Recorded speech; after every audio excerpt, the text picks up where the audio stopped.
Bonsoir à toutes, bonsoir à tous. Merci de votre présence à plus ou moins longue distance.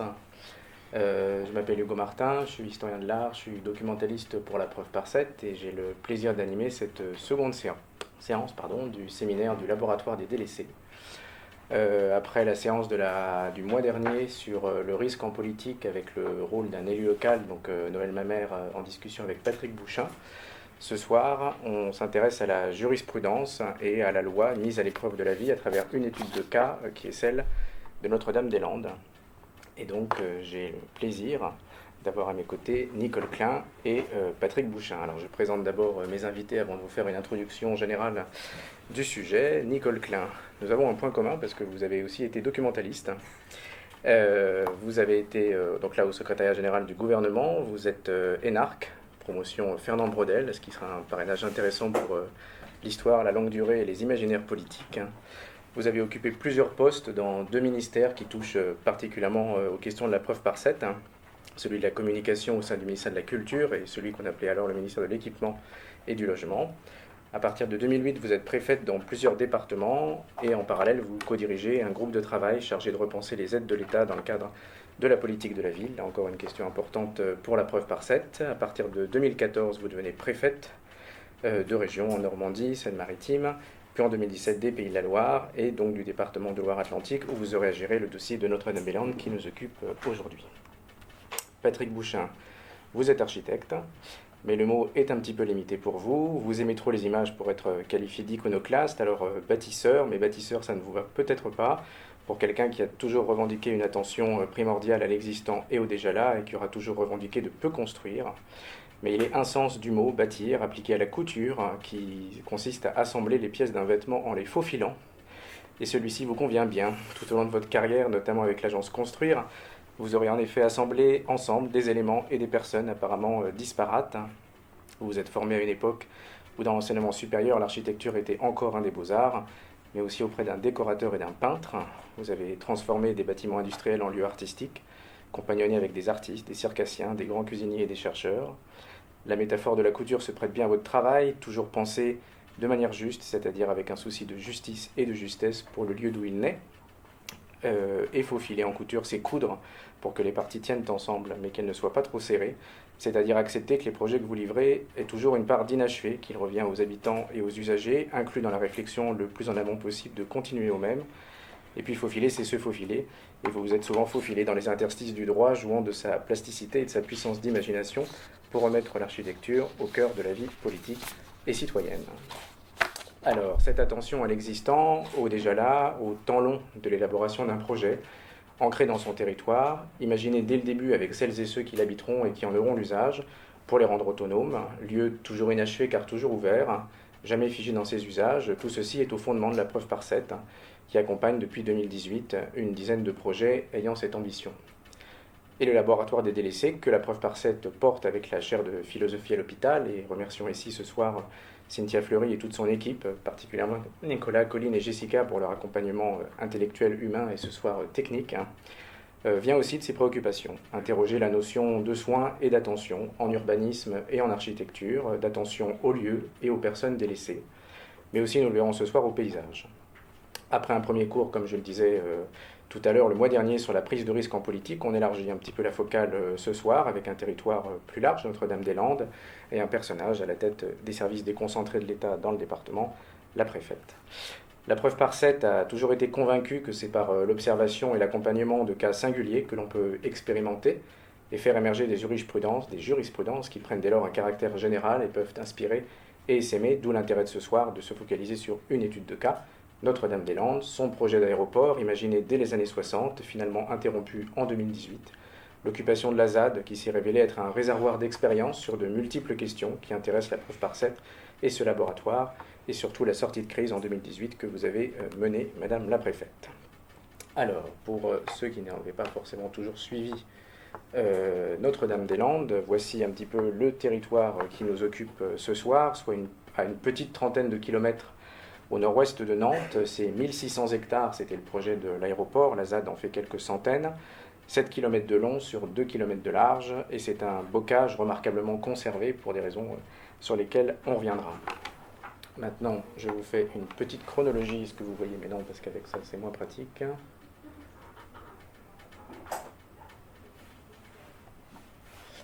Voilà. Petite chronologie, donc on est au début des années 60, Nantes voit décliner ses chantiers navals et monter son usine aéronautique qui participe au début de la conception du Concorde.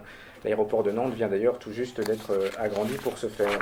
Il y a dans l'air du temps un autre rêve pour cette zone atlantique que la Chambre de commerce et d'industrie de Nantes de l'époque n'hésitait pas à qualifier de la Roure du XXIe siècle. Alors on imagine un projet dans l'air du temps, un projet d'aménagement à la Haussmann ou comme les villes nouvelles, plus ou moins sorties de nulle part, un nouvel aéroport international qui assurerait des liaisons avec Paris tous les quarts d'heure, qui accueillerait les Britanniques volant avec leurs automobiles et qui pourraient ainsi, une fois atterris à Nantes, rouler vers la Bretagne, Bordeaux ou la vallée de la Loire. 6 millions de voyageurs annuels sont attendus pour l'an 2000. Alors les choses se mettent en marche et le projet est lancé en 1972 sur cette ZAD qui à l'époque signifiait encore zone d'aménagement différé. Mais le vent tourne, les prix du pétrole augmentent au cours de la décennie, le fantasme du supersonique et des voitures transportées par avion s'émousse, le projet est rangé dans un placard. Au début des années 2000, l'État relance le projet et la contestation reprend. Je vous épargne la litanie de la chronologie. Retenons que les débats entre promoteurs et opposants ne se cristallisent pas encore sur la question environnementale. Alors quels sont-ils justement ces arguments? Pour les promoteurs du projet, c'est la saturation prochaine de l'aéroport de Nantes, notamment liée aux compagnies low cost et les nuisances sonores qu'il entraîne pour les Nantais. Et puis le nouvel aéroport favorisera le développement régional, notamment au niveau européen, tout en diminuant l'étalement urbain. En effet, le déplacement de l'aéroport libérerait du terrain près de Nantes pour densifier la ville et éviter ainsi l'étalement urbain.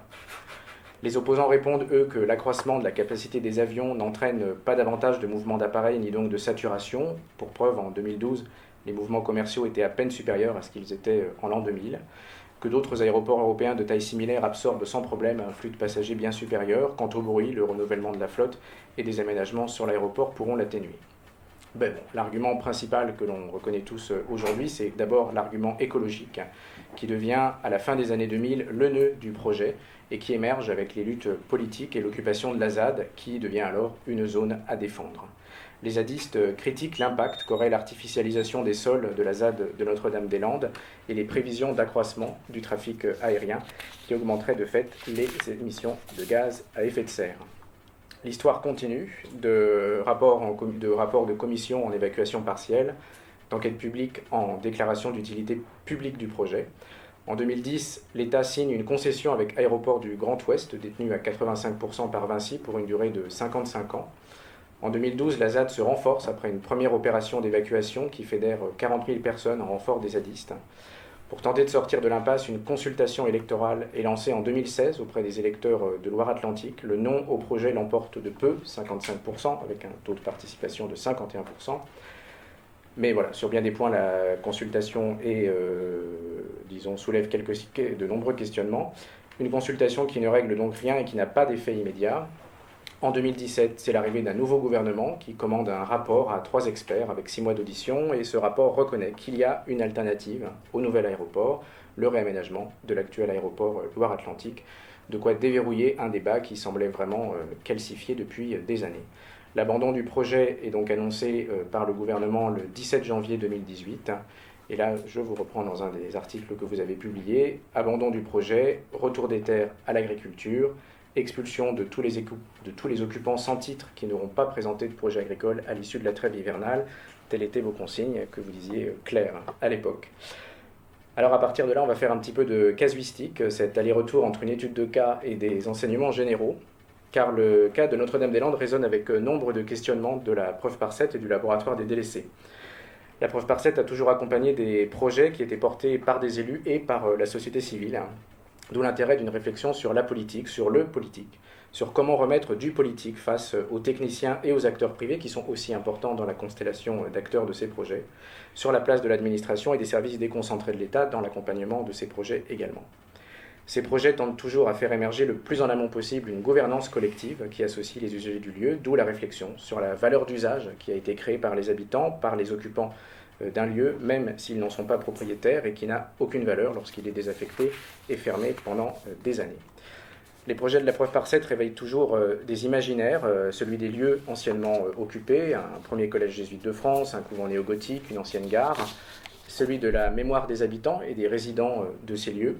Et Notre-Dame-des-Landes, en 2018, quand commence la partie d'histoire qui nous intéresse, fait aussi survivre des imaginaires politiques, notamment celui du Larzac. Donc la question qu'on se posera, comment ces imaginaires prennent place dans les décisions des différents acteurs. Pour répondre à tout ce programme, nous aurons un fil d'Ariane, via donc notre invité, le rôle de l'État et de ses services déconcentrés dans la constellation d'acteurs que ce projet réunit, notamment donc la société civile et les élus locaux. Un fil d'Ariane, le rôle de l'État et de ses services déconcentrés dans la constellation d'acteurs que ce projet réunit. Et ce fil, nous les filerons en 3 linéaments. Le premier, donc 3 parties, 3 points. D'abord, l'expérimentation, puisque Notre-Dame-des-Landes a été, à bien des égards, un lieu d'expérimentation politique, en architecture, en transmission. Et là, comment l'État et ses services déconcentrés peuvent-ils accompagner ces expérimentations? Ensuite, comment passer du conflit à la collaboration? Quels dispositifs juridiques et quelles marges de manœuvre sont possibles pour s'adapter aux usages et intégrer pleinement les habitants d'un lieu? Enfin, puisque les zadistes et les agriculteurs ont valorisé un lieu par son occupation, une ouverture donc proposée sur d'autres imaginaires juridiques, l'exploration d'autres dispositifs qui permettent justement de valoriser cette valeur d'usage, réflexion sur d'autres modes de propriété foncière, qui est question au cœur des négociations de sortie de crise entre l'État, les agriculteurs, les zadistes et le conseil départemental.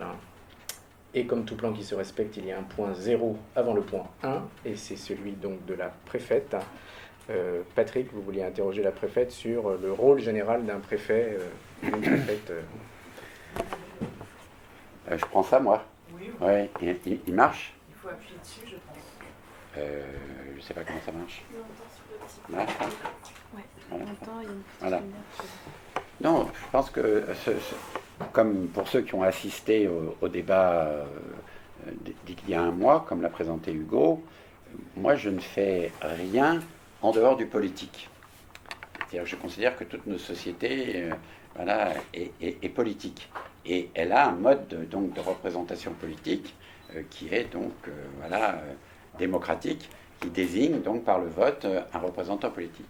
Mais le politique a un correspondant, on pourrait dire, il a, pour pouvoir fonctionner, puisque quand il accède au pouvoir, il accède au pouvoir alors qu'avant, il est, on ne peut pas dire incompétent, mais il est un habitant comme nous, et il décide donc de se présenter pour être désigné par nous, pour nous représenter. Et donc il a quand même une capacité politique pour porter un dessein politique, mais il a une incompétence technique pour exercer certaines fonctions qui sont liées aux politiques.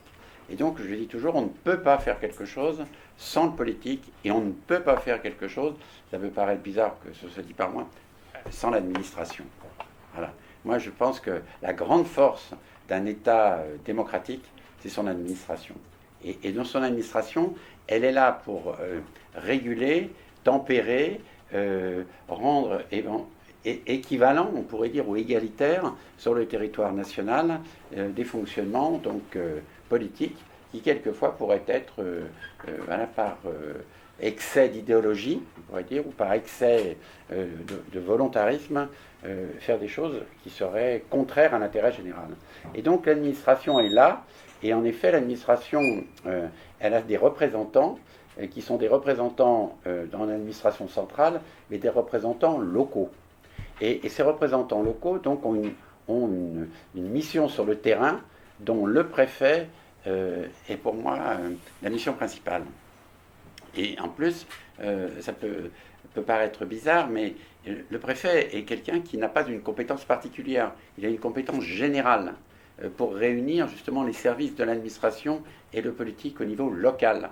Et donc le préfet d'ailleurs, il a une mobilité obligatoire, d'ailleurs pour pas qu'il s'installe sur le territoire, et sa mobilité d'ailleurs lui permet d'avoir une connaissance du territoire national, parce qu'il ne cesse de se déplacer dans des régions, et c'est grâce à ce déplacement, en fin de compte, qu'il est formé à l'unité nationale. Donc moi, je travaille avec les préfets.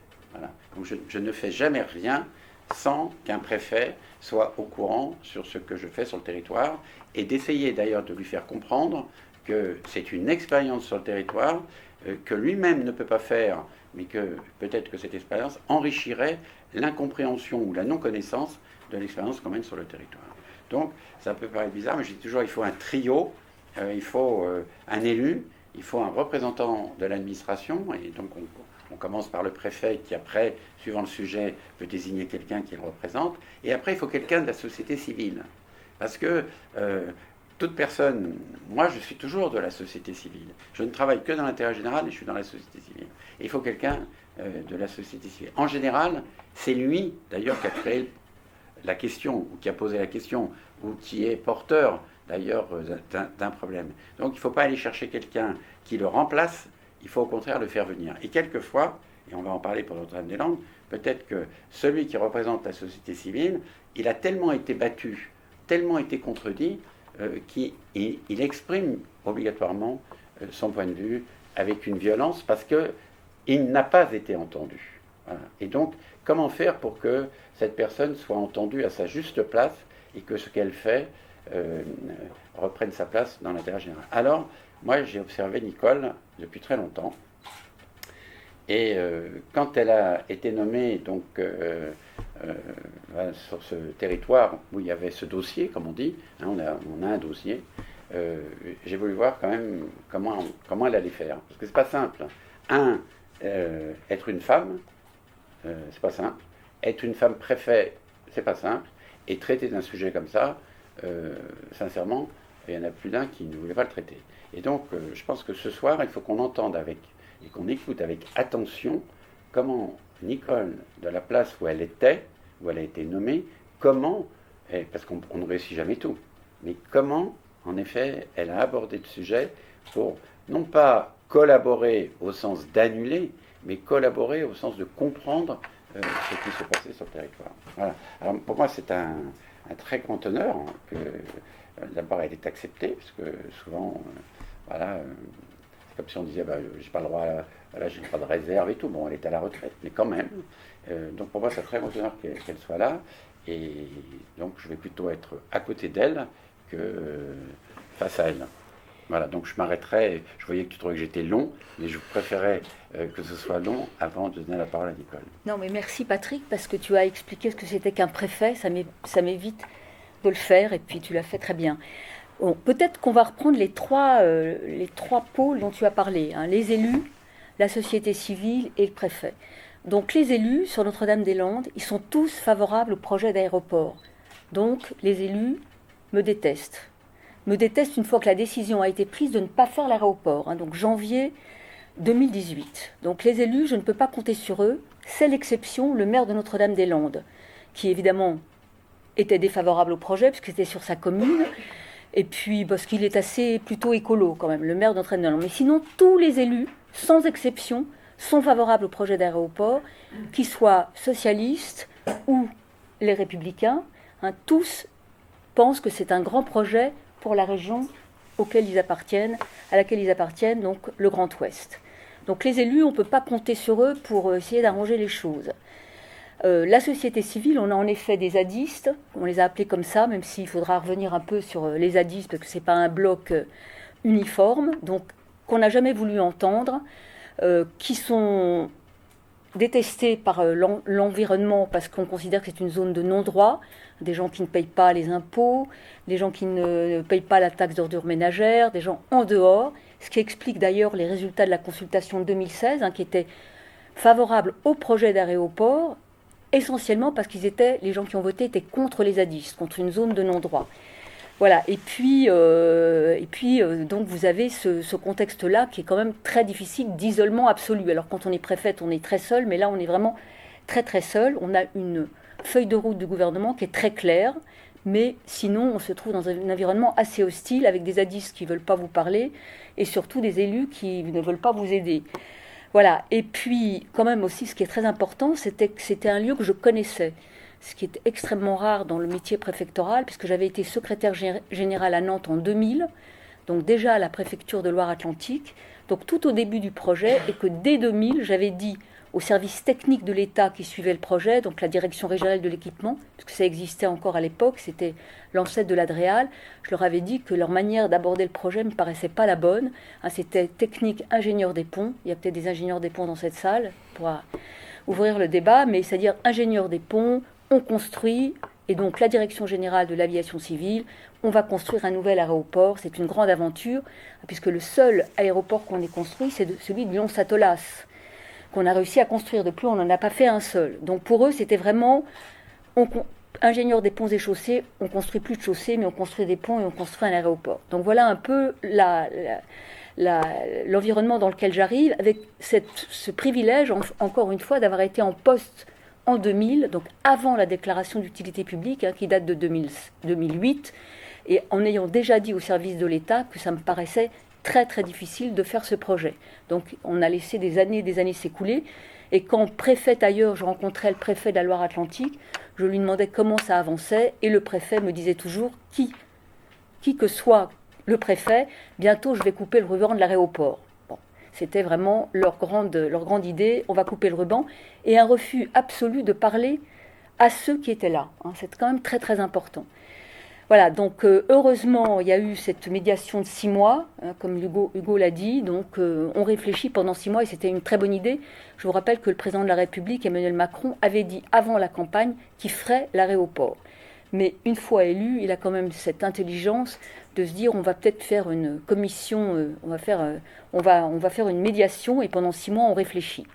Donc on a réfléchi pendant 6 mois, sachant que on refusait de participer à la médiation, tous les élus qui ont dit de toute façon nous on n'a rien à dire, on avait décidé de faire ce projet, on fait ce projet, on ne discute pas. Bon, moi mon idée a été d'abord d'éviter qu'il y ait des morts côté force de l'ordre et côté zadistes. Il y avait eu Sivins quelques années avant, et puis de recevoir ces zadistes, ces fameux zadistes, pour discuter avec eux.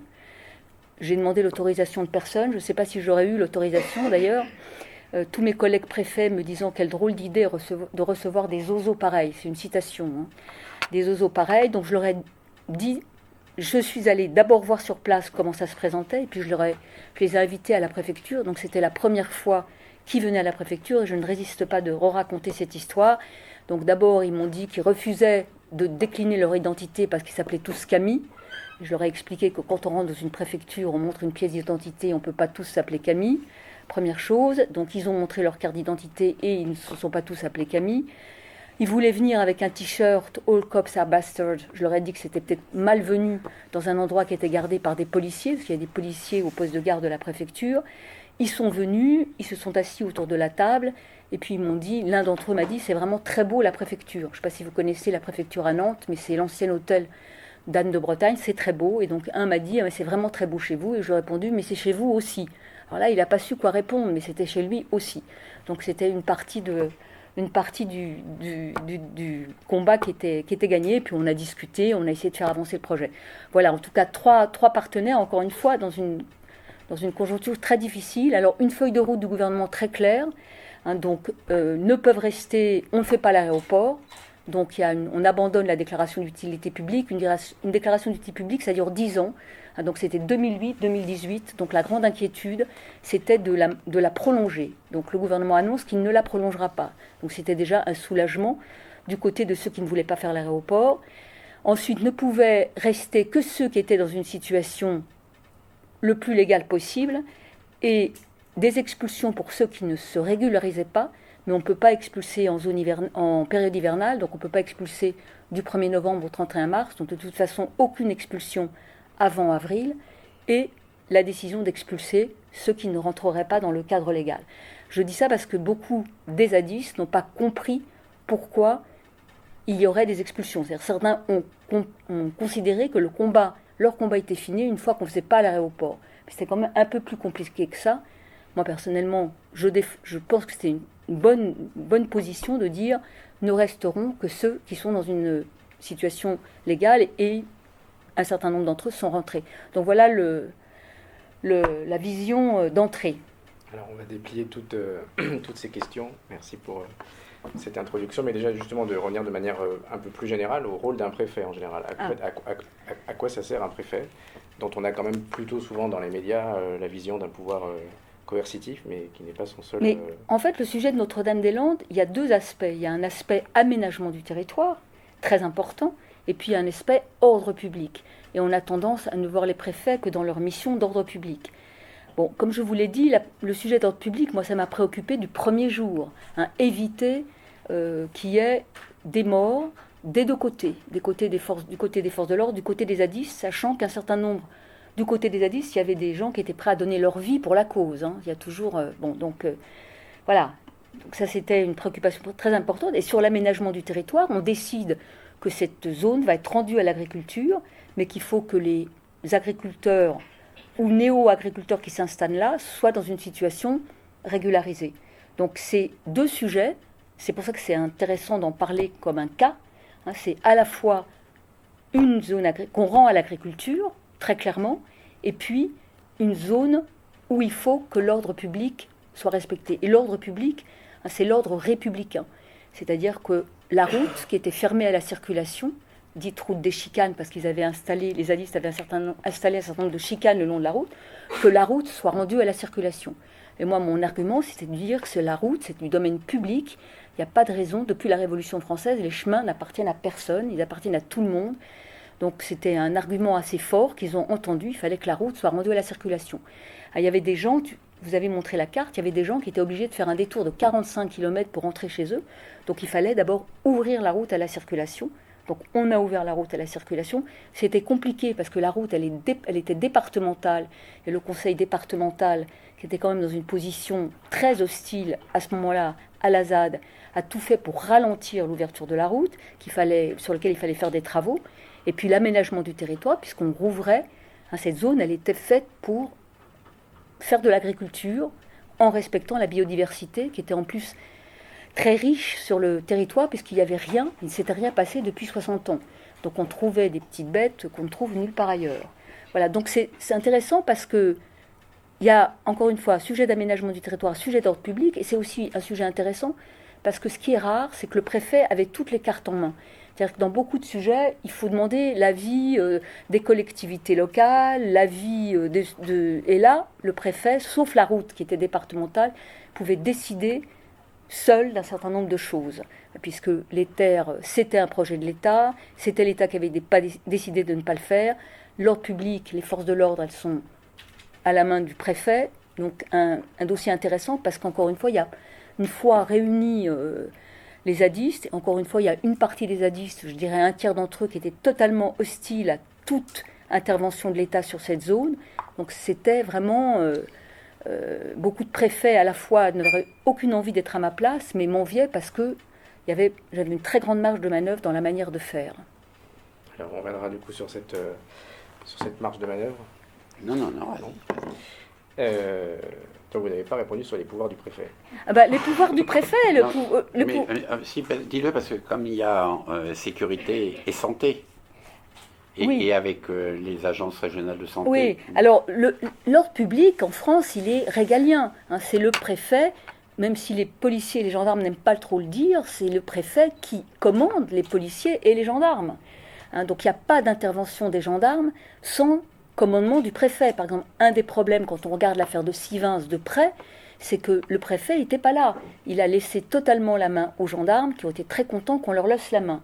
Hein, donc moi j'ai veiller à, je ne dis pas surveiller les gendarmes, je m'occupais plus des zadistes que des gendarmes, mais enfin à veiller à ce que les choses soient faites dans la légalité. Je vous rappelle que pour expulser, il faut un arrêté d'expulsion. Tout ça s'inscrit dans un état de droit avec un cadre juridique. Donc je profite de l'occasion de vous avoir très attentif. Hein, c'est les préfets qui commandent les policiers et les gendarmes, donc qui ont vraiment la main sur l'ordre public. Alors on le sait à Paris, parce que le préfet de police, l'ancien surtout, faisait beaucoup parler de lui, mais c'est le préfet qui commande les forces de sécurité, c'est ça la République, hein. C'est les civils qui commandent aux militaires, puisque les gendarmes sont des militaires, et qui commandent aussi aux policiers. Donc ça c'est très important. Et sur l'aménagement du territoire, le préfet, il a autorité sur l'ADREAL, service qui s'occupe d'aménagement du territoire, sur les services de santé qui ne sont pas très concernés dans le cas de Notre-Dame-des-Landes, mais sur les pompiers, puisque les pompiers qui sont financés par les conseils départementaux, quand on est sur des sujets opérationnels, c'est le préfet qui a aussi la main sur les pompiers. Donc il a vraiment la possibilité de faire sur un sujet comme celui-là, encore une fois, en plus les collectivités locales, elles ne souhaitaient rien faire du tout à part critiquer, puisque le président du conseil départemental m'avait reproché publiquement d'être à la botte du Premier ministre. Et je lui ai répondu qu'un préfet, il est là pour être à la botte du gouvernement par définition, même si je le dirais peut-être plus élégamment que lui. Mais je vous rappelle, les préfets ne sont pas élus, sont nommés en conseil des ministres par le président de la République, donc c'est un métier d'autorité. Donc voilà, c'est ça un préfet. Je crois que je peux, si vous avez des questions, j'y répondrai, mais c'est vraiment, Napoléon, en les créant en 1800, a dit on ne gouverne bien que de loin et on n'administre bien que de près. Donc les préfets, c'est l'administration au plus près du territoire et ça n'a pas changé depuis Napoléon.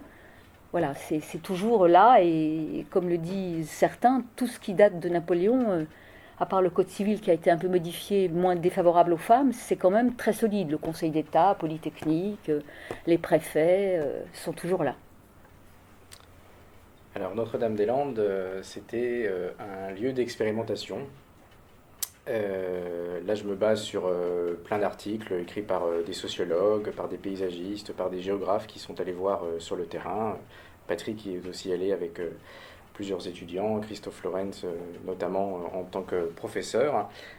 C'est un lieu d'expérimentation assez multiple qui, du coup, dans les années 2000, comptait quelques agriculteurs et entre 200 à 300 personnes qui étaient donc répartis dans une soixantaine de lieux de vie, foyers individuels, cabanes, lieux collectifs et d'équipement, une brasserie, une boulangerie, un espace médical, etc. C'est un lieu d'expérimentation politique avec des assemblées semblables à des conseils municipaux.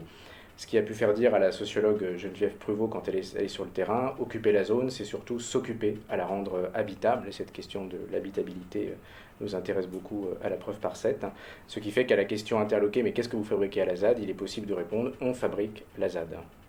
C'était aussi un lieu d'expérimentation sur l'architecture, avec des cabanes construites sans architecte ni charpentier.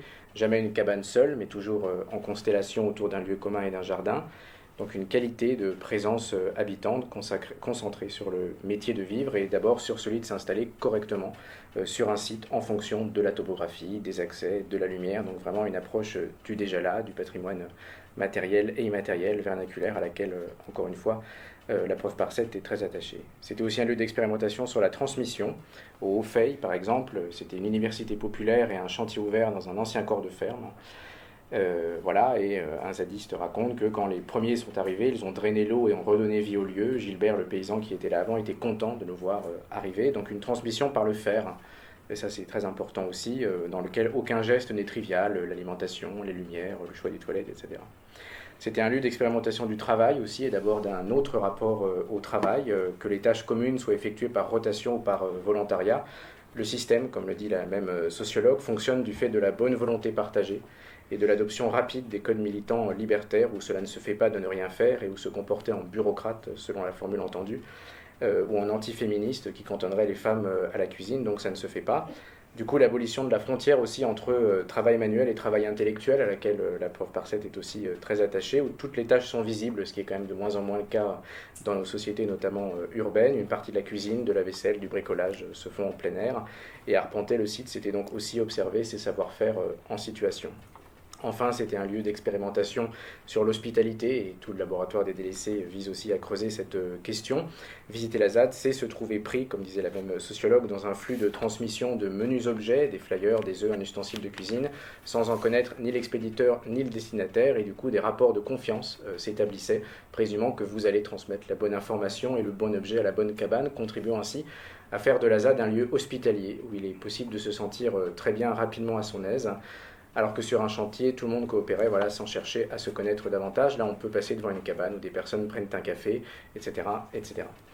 Alors, à votre prise de fonction, du coup, il n'y avait pas encore la décision tout de suite de fermer la ZAD. Et du coup, si on extrapole un petit peu quand même pour sortir un peu du cas précis de Notre-Dame-des-Landes, la preuve par 7 accompagne beaucoup de projets d'expérimentation sur ces questions-là. Comment, en fait, une préfète, les services déconcentrés de l'État peuvent accompagner, peuvent accompagner ce type d'expérimentation?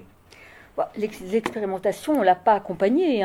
Les services de l'État regardaient ça un peu c'est surtout les gendarmes qui se promenaient pour voir ce qui se passait, et puis les pompiers, parce qu'il y avait des urgences, ils y allaient, mais on ne peut pas dire que l'État ait accompagné l'expérimentation à ce stade-là. Non, c'est pour ça que j'extrapolais de Notre-Dame-des-Landes un peu, parce que... Oui, parce que c'était considéré comme quelque chose d'impossible, hein, qui ne devait pas durer surtout. Donc, je ne pense pas que l'État sache accompagner l'expérimentation. Là, vraiment, c'est pas notre... Après, on peut la réprimer ou ne pas la réprimer. Accepter, par exemple, au moment des expulsions, les gendarmes avaient proposé de mettre à bas, là, tu sais, il y a une tour de guet qui est très importante pour les zadistes, et moi je leur avais dit que ça me paraissait une très mauvaise idée, où il y avait une bibliothèque aussi, et ils voulaient expulser détruire la bibliothèque, et je m'étais battue pour qu'on n'expulse pas ni les bibliothécaires ni les livres. Hein, donc on peut à ce moment-là essayer de faire dans la finesse, c'est-à-dire essayer de montrer qu'il ne faut pas expulser les familles, les animaux. Mais c'est un combat. Enfin, c'était un combat. Pour moi, c'était un combat de la préfète contre les forces de l'ordre pour essayer de faire dans la dentelle. Donc si l'expérimentation, c'est essayer de faire dans la dentelle, là on a expérimenté. Mais je pense que Patrick est plus à même que moi de parler de toutes les... dentelle. Non, pas de dentelle, mais de toutes les initiatives architecturales. Hein, parce que ce que voyaient les gendarmes, moi, la première fois que j'y suis allée, quand je suis arrivée dans le département, en mars 2017, j'ai demandé d'aller voir la zone. Bon, je savais que les zadistes ne m'accueilleraient pas les bras ouverts, il valait mieux que d'ailleurs qu'ils ne sachent pas que je vienne. Et puis les gendarmes m'ont dit non, vous ne pouvez pas y aller, c'est très dangereux. Bon, ils fantasmaient, c'est sûr. Et je leur ai dit, je vais y aller tôt le matin, en jean, on ne me reconnaîtra pas, tôt le matin parce qu'ils dorment. En général, ils font la grasse matinée, enfin ils ne se levaient pas tôt en tout cas. Et donc j'y suis allée en disant, de toute façon, je suis partout chez moi dans ce département, donc je suis aussi chez moi sur cette zone. J'avais été en 2000 en plus, que c'est pas très loin de la sous-préfecture de Châteaubriand, donc j'avais été faire un tour. Donc j'avais été voir, alors les gendarmes disaient, il y a des pics, il y a des... ils imaginaient le pire parce que, bon, c'était pas complètement faux. Hein. Je pense que les zadistes préparaient d'une certaine manière à être délogés. Donc ils avaient préparé ça, mais c'était beaucoup moins dangereux que pouvaient le laisser entendre les gendarmes. Alors les gendarmes prétendaient aussi qu'il y avait des tombes. Ça, c'était leur grand fantasme. Hein, c'est-à-dire qu'on enterrait les gens sur la ZAD. Alors, ils en étaient persuadés. Moi, j'étais sûre que c'était pas du tout ça, parce que je ne sais pas si vous avez suivi ce dossier, mais les zadistes, ils ont souvent beaucoup d'humour. Hein, ils appellent leur ferme la ferme des sans-noms. Sans-noms, c'est S-E-N-T, N-O-M-S. Enfin, ils jouent sur les mots. Donc, quand on a expulsé, ils étaient persuadés qu'on avait trouvé des tombes et ils avaient vu une croix dans un chemin. Donc, ils ont envoyé des gendarmes avec le procureur, voir si cette croix cachait une tombe. Moi, je riais sous cap, parce que j'étais persuadée que c'était absolument pas ça. Et donc, la procureure part encadrée de gendarmes, et bien entendu, c'était une plaisanterie. Hein, il n'y avait pas de tombe. Mais ça vous montre, en fait, on est vraiment quand même sur des visions complètement opposées du monde. Hein. Les uns qui voient ça comme une forteresse retranchée, et les autres qui voient ça comme un lieu d'expérimentation. Donc, franchement, je ne peux pas dire que l'État ait aidé d'une quelconque manière cette expérimentation-là. Mais en tout cas, moi, quand je suis arrivée, j'essayais de regarder plutôt que de condamner. C'était peut-être déjà ça, la voie de l'expérimentation. Non, et c'est pour ça que moi, je pense que la discussion de ce soir, d'ailleurs, moi, j'avais proposé, avec Christophe Laurence, il y a très longtemps, de faire ce débat avec des zadistes et Nicole. Et donc... ça n'a pas été souhaité, parce que c'était difficile de désigner qui de la ZAD viendrait à ce débat et tout. Donc, avec Christophe, on a considéré qu'ils avaient raison, si ça ne peut pas se faire. Mais moi, je ne voulais pas reculer pour autant. Je voulais pas pour autant que... voilà, je me pose des questions, en effet, comment l'État décentralisé, ou comment les services de l'État sur le territoire pourraient mieux s'enrichir de l'expérimentation. Donc c'est pour ça que ce soir, voilà, c'est le début de quelque chose, mais c'est vrai que le début de quelque chose, c'est aussi une personne. C'est-à-dire que c'est pour ça que je tenais absolument que Nicole soit là, et parce que, bon, c'est pas pour voilà, le dire peut-être comme ça, mais Nicole est une femme. Et donc déjà, être une femme préfète et aborder un sujet. Moi, je l'ai vu avec d'autres, mettons pour la drogue ou pour des problèmes de santé et autres. C'est comme s'il y avait une faiblesse du côté de la représentation de l'autorité qui autorisait la parole ou la négociation ou la rencontre. Vous voyez, c'est comme si la faiblesse de la personne qui tient l'autorité, parce qu'elle est une femme, permet d'accepter la discussion, voire par la personne qui a l'autorité, de mieux regarder le cas. Parce que, voilà, souvent on le regarde de manière modélisée, caricaturale, et là peut-être de mieux regarder le cas. Et moi ça m'est arrivé même une fois, où dans un cas très grave, le préfet m'a pris à part et m'a dit que son fils se droguait. Vous voyez, donc c'est un truc très particulier. C'était un truc très très dur. Il y avait eu un cas mais vraiment très douloureux. Et voilà, c'est un homme. Et en fait, compte, il avait les mêmes problèmes de société que les autres. Le préfet, il a un poste, mais il est un habitant comme les autres du territoire. Et il peut avoir donc des enfants, des soucis, voilà, même de son implantation et ainsi de suite. Et on oublie toujours cela. Et on peut avoir des gens différents. Le préfet n'est pas obligatoirement un exécutant, voilà, dans un régime démocratique. Il est nommé par le gouvernement, mais comme l'a dit Nicole, j'avais tous les pouvoirs.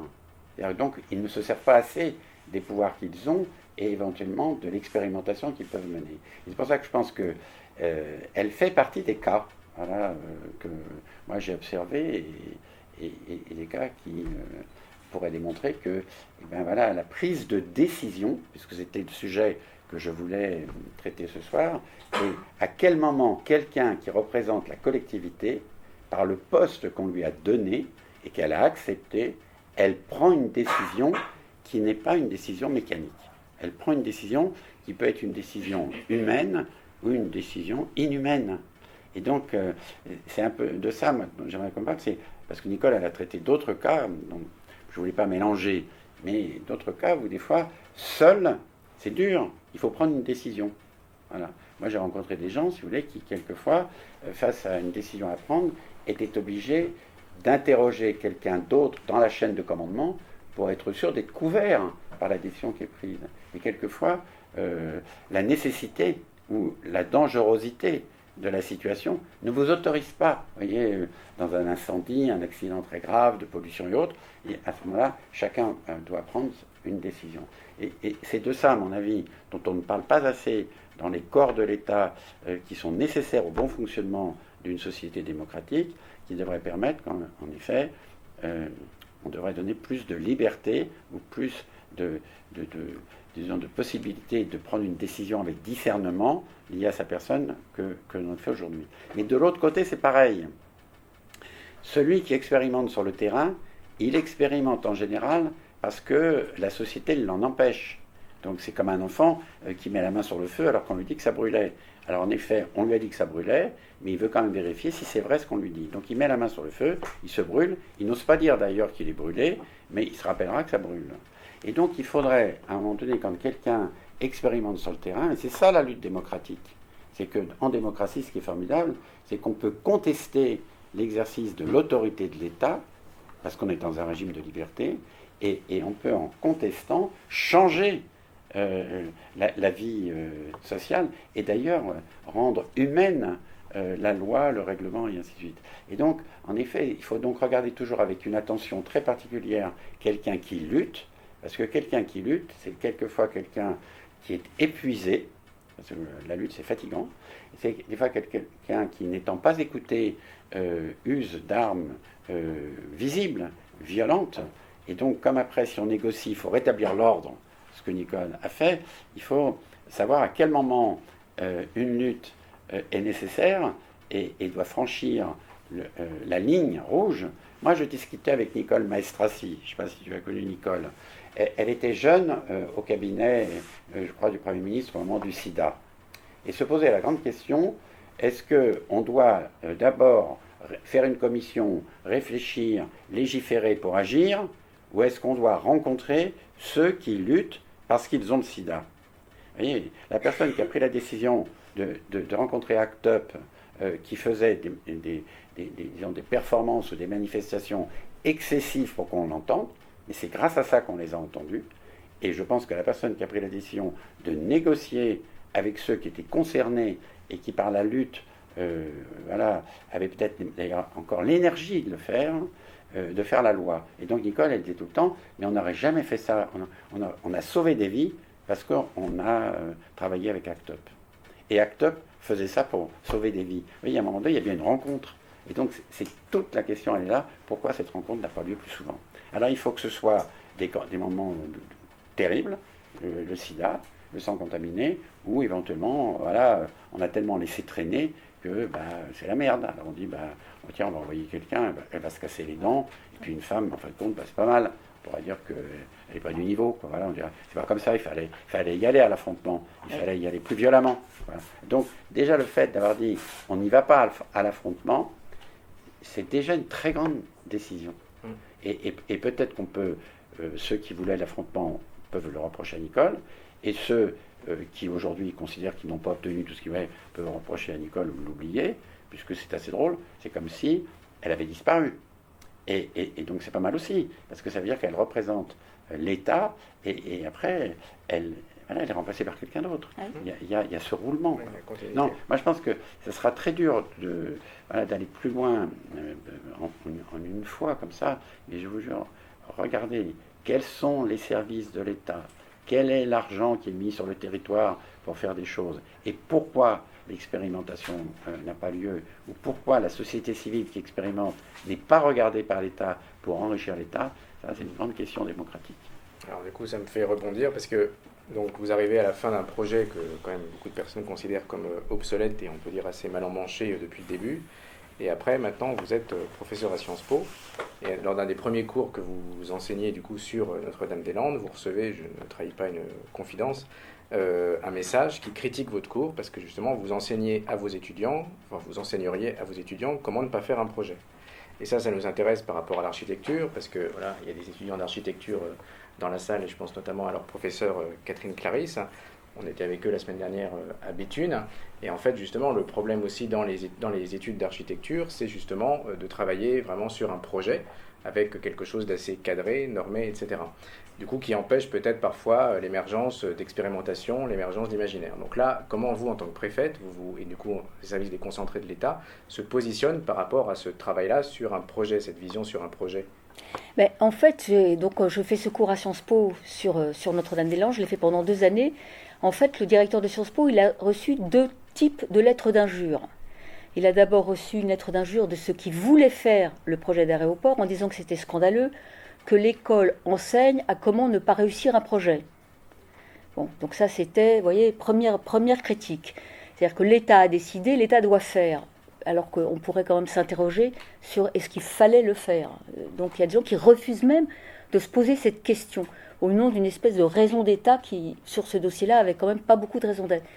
Et puis, il a aussi reçu des lettres d'injure des zadistes, qui disaient vous faites faire un cours par quelqu'un qui a expulsé des gens qui habitaient là. Donc ça vous montre d'abord la complexité du sujet, parce que, comme je l'ai dit, c'est un sujet d'aménagement du territoire. On décide de ne pas faire un aéroport, de rendre une zone à l'agriculture. Et c'est aussi un sujet d'ordre public. Et on ne peut pas négliger l'ordre public. Alors ce n'est pas un sujet d'architecte, mais c'est un sujet de citoyen. Donc des 2 côtés, l'enseignement est parler de ce cas-là est mal perçu. Et donc avec la volonté, le souhait des zadistes de ne même pas en discuter. Et de l'autre côté, la répugnance d'un certain nombre de gens qui continuent à y croire. Heureusement, d'une certaine manière, il y a eu le Covid qui rendait ce projet d'aéroport totalement désuet, puisqu'il n'y a eu plus d'avions qui volaient. Donc je disais souvent en forme de boutade qu'on aurait dû m'ériger une statue plutôt que m'agonir d'injures, puisque j'ai évité qu'il y ait des travaux qui n'auraient jamais fini, et puis dans un aéroport qui ne volait plus, où il n'y avait plus d'avions. Je vous rappelle que l'aéroport de Notre-Dame-des-Landes, c'est le 9e, l'aéroport de Nantes Atlantique, parce qu'il y a un aéroport dans la ville de Nantes. C'est 9 millions de passagers, mais c'est essentiellement des vols low cost, et puis qu'aujourd'hui, il est très mal vu de faire des vols aussi près. Le train, on en discutait, moi j'ai jamais pris l'avion pour aller de Paris à Nantes. Il y a un train qui met 2h15, Donc tout ce projet était quand même assez désuet. Donc des deux côtés, ce qui est très compliqué, que je ne sais pas si les architectes vivent ça, mais en tout cas quand on est préfet, on vit ça. C'est-à-dire des deux côtés, il y a réprobation, quelle que soit l'attitude qu'on prend. Et sur le fait d'être seule, bon moi je mettrais peut-être moins l'accent sur le fait d'être une femme, parce que je le suis et parce que voilà, j'ai vécu mon métier en l'étant, hein, c'est que personne n'est content. Et même le gouvernement, même au sein du gouvernement, il y avait des gens il y avait un conseiller du Premier ministre de l'époque qui disait on va faire trois expulsions et la quatrième ce sera la préfète qu'on expulsera. Donc vous voyez que le terrain est quand même voilà.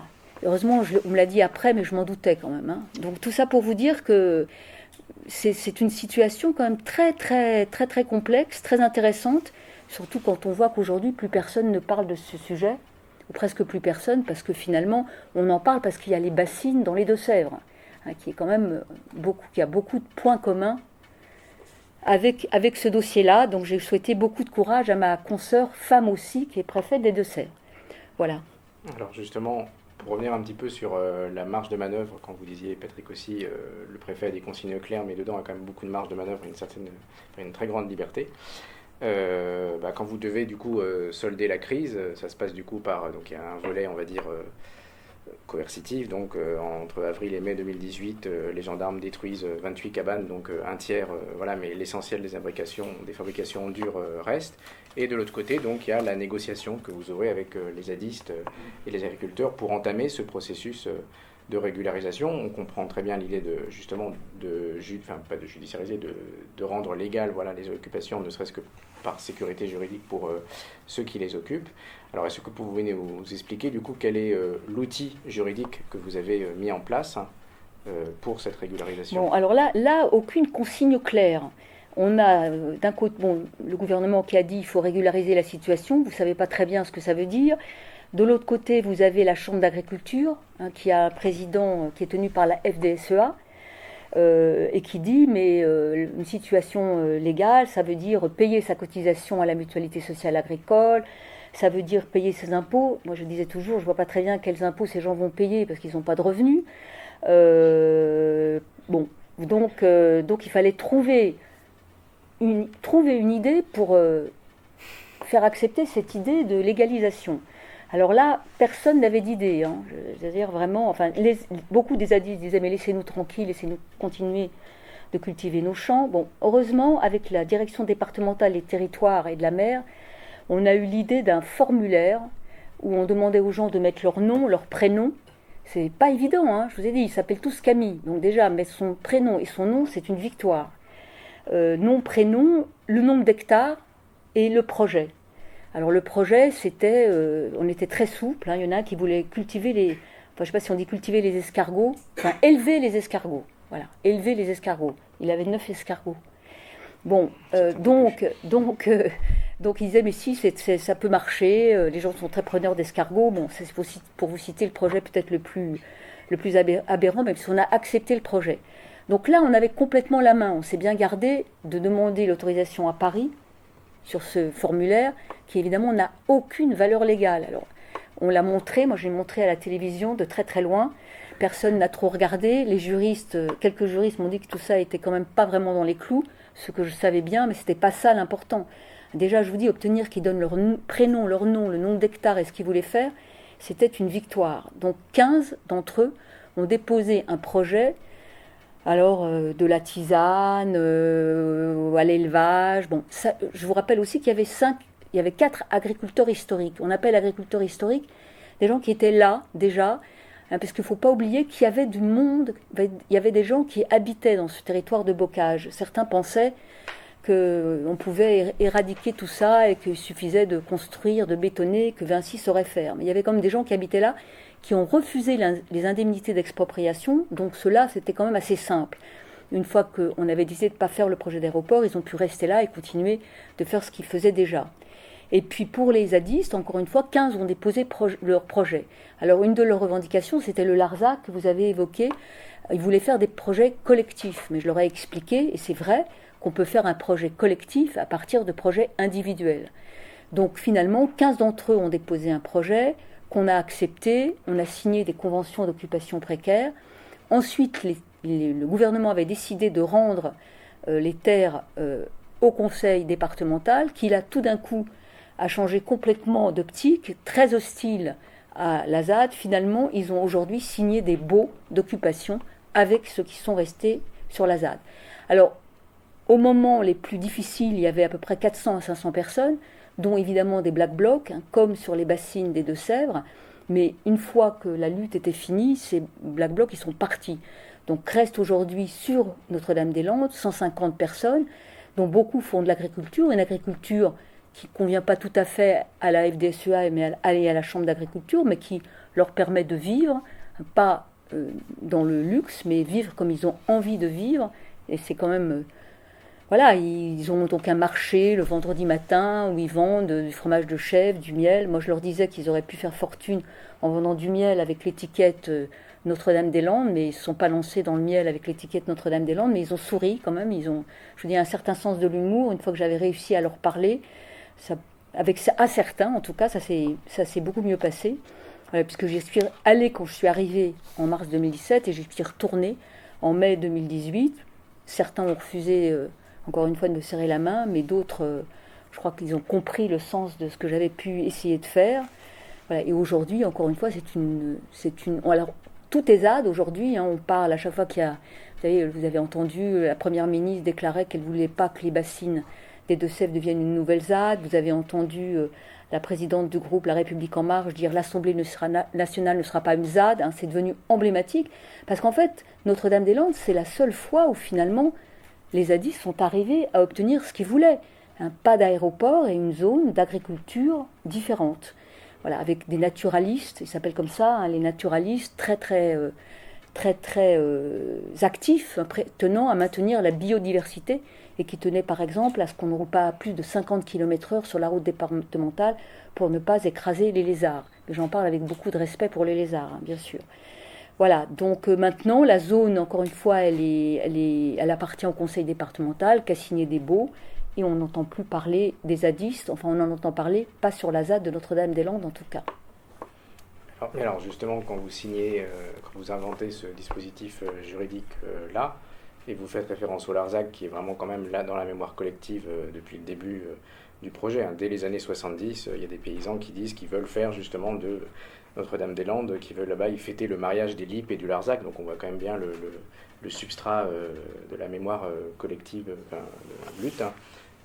Est-ce qu'il n'y avait pas déjà d'autres moyens juridiques, et notamment des dispositifs juridiques qui valorisaient quelque chose d'un peu plus collectif dès le début, puisque voilà, il vous aurait été reproché par certains du coup de mettre en place un système qui était plutôt sur quelque chose d'une parcelle individuelle, avec une seule monoculture, alors que tout l'effort, et justement là ça rejoint la question du comment l'État peut accompagner les expérimentations et comment les expérimentations peuvent enseigner, on va dire, à l'État. C'est ce que disait Bruno Latour quand il s'est rendu sur place. Voilà, il y a quand même des dispositifs juridiques qui existent, notamment pour l'Arzac. Donc c'était l'idée d'un bail amphithéotique qui avait été concédé à une société des paysans agriculteurs sur place. Voilà, pourquoi, comme sortie de crise, est-ce que ça a été dans la tête? Oui, non, mais le gouvernement avait très clairement dit que ça ne pouvait pas être le Larzac. Ça, c'était très clair. Bon, d'abord, il ne faut pas surestimer la mémoire collective. C'est-à-dire que pour vous, qui vous intéressez à ces questions-là, le Larzac, ça veut dire quelque chose. Bon, c'est quand même un peu daté. Et puis là-dessus, alors là, pas de marge de manœuvre. Le gouvernement avait dit très clairement, ce ne sera pas le Larzac. Bon, il y avait eu, je vous l'ai rappelé l'autre jour, il y avait eu une intervention d'Edwy Plenel disant mais il faut mettre José Bové sur cette affaire-là et José Bové va résoudre le problème. Bon, alors José Bové a eu la sagesse de me téléphoner et de me demander comment les choses se passaient.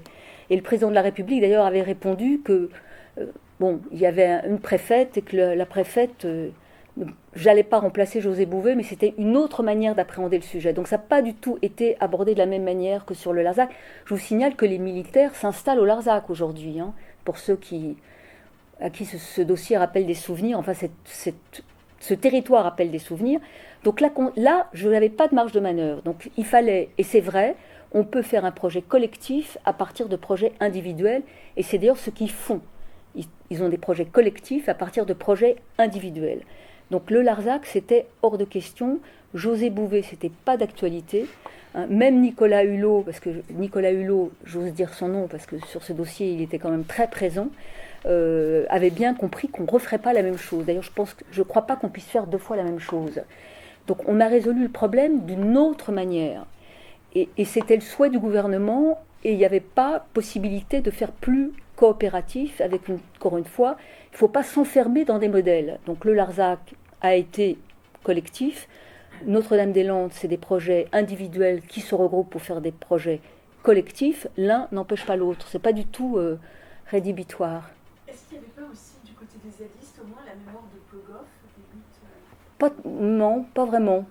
Non. En fait, vous voulez, c'est comme tous ces sujets. Il y en a qui ont la mémoire. C'est comme des gens très jeunes. Hein. Il y a très peu de personnes âgées sur la ZAD, très peu d'enfants. Moi, j'en avais compté 8 ou 10. Il faut quand même avoir la santé pour vivre là, parce que vous vivez dans des conditions assez rudimentaires. Moi, je disais souvent aux gens qui disaient pourquoi ils ne payent pas d'impôts, pourquoi ci, pourquoi ça. Bon, hein, c'est quand même très rustique. Moi, de mon temps, tout au début, pas d'internet, pas de téléphone, pas de télévision. Donc le souvenir Plogoff, c'était un peu les vieux. Enfin, excusez-moi. Vous voyez, moi, ça me rappelait un peu Woodstock. Bon, Woodstock, j'étais encore très jeune, et par exemple, mes enfants me disaient toujours, mais pourquoi ça t'intéresse autant, cette question de Notre-Dame-des-Landes ? La mémoire collective, elle est très, très évanescente. Et finalement, pour moi, le projet me parlait plus qu'il parle à des jeunes générations. Moi, j'ai fait une première année de cours sur Notre-Dame-des-Landes à Sciences Po il y a 2 ans. Mes étudiants, ils comprenaient de quoi je parlais. Puis je l'ai refait l'année dernière. L'année dernière, ils m'ont dit, mais c'est nos parents qui nous en parlaient. Là, ça m'a donné un coup de vieux, vous voyez, parce que c'est très Plogoff, c'est très ancien. Voilà. Parmi les zadistes, il y avait quand même certains qui étaient proches des autonomistes bretons et qui, eux, Oui, mais pas très présents quand même, hein. Pas très présents. Bon, les autonomistes bretons, c'est tout un sujet, parce qu'il y a, vous savez, des autonomistes bretons qui sont très à droite sur l'échiquier politique, hein, dont certains qui ont collaboré avec le régime de Vichy. Donc, voilà, donc c'était, les Bretons, c'était pas... D'abord, les Bretons, ils étaient très favorables. Les Bretons, la région Bretagne est très favorable à l'aéroport, hein. Et en fait, les Bretons ont gagné un Paris-Rennes en 1h15, alors que les Nantais, c'est toujours Paris-Nantes en 2h15. Donc, c'était pas très présent. Et puis, je tiens à dire, les seuls qui étaient contre le projet, c'était le MoDem, on l'oublie, mais François Bayrou a toujours dénoncé le projet comme grandiloquent, et Europe Écologie Les Verts. Je n'ai personnellement jamais vu Sandrine Rousseau à Notre-Dame-des-Landes. Hein, voilà. Je tiens à le dire parce que, bon, on voit où elle est. Voilà. Et Jadot est venu à Notre-Dame-des-Landes. Hein, donc, parce qu'il y a aussi le courage de venir, de prendre position. Hein, et prendre position, c'est aussi venir sur les lieux et prendre des positions publiques sur le sujet. Donc honnêtement, ces sujets-là n'étaient pas très présents. Même s'il y avait les agriculteurs sont des vieux, c'est-à-dire de la génération qui a connu le Larzac, qui était très liée à José Bouvet. Il y en a d'ailleurs un, vous savez, on m'a vu en photo boire un verre avec un agriculteur historique, et les gens ont dit quelle honte, la préfète boit un verre avec José Bouvet. C'était pas José Bouvet, c'était un agriculteur historique qui avait une moustache à la José Bouvet. Hein, mais les réseaux sociaux se sont déchaînés. En plus, si vous avez vu des images sur la route des chicanes, il y a un certain nombre de zadistes qui ont montré leur postérieur. Donc là, une préfète qui accepte, moi j'ai répondu que la honte était pour ceux qui montraient leur derrière, pas pour ceux qui la regardaient. D'ailleurs, j'ai pas regardé. Donc il faut se rappeler que cette mémoire, vous voyez, elle est pour les jeunes, c'était pas ça le sujet, quoi. Et honnêtement, c'était pas. José Bouvet l'a compris, puisqu'encore une fois, il m'a téléphoné.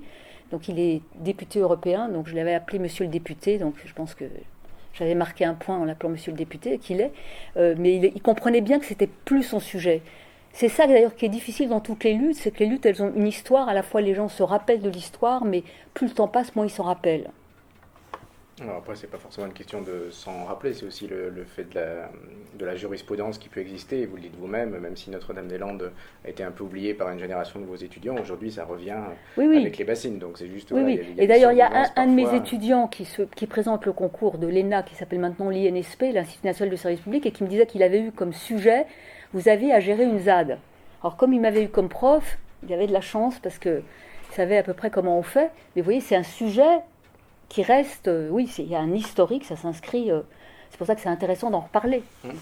Non, mais c'est pour ça qu'en effet, c'est intéressant d'en parler, et c'est intéressant de voir qu'est-ce qu'il y a de général à cet endroit, parce qu'il y a quand même des gens qui formés à l'école ou qui ne vont pas à l'école, qui ne suivent pas un enseignement supérieur ou un enseignement spécialisé, qui tentent quand même de démontrer que la formation que l'on reçoit ne permet pas toujours de faire le métier que l'on désire faire, ou l'activité que l'on vous donne quand vous sortez de l'école n'est pas toujours une activité qui vous honore, donc où le travail tel qu'il est pratiqué ne leur convient pas. Et donc il y a une nouvelle invention, peut-être de travailler, enfin, au sens peut-être pas du travail, de vendre sa force de travail, mais d'avoir une activité qui nous rendrait autonome, mais pas au sens d'un repli complet par rapport à une société, mais d'être autonome face à un travail qui n'existe pas. Parce que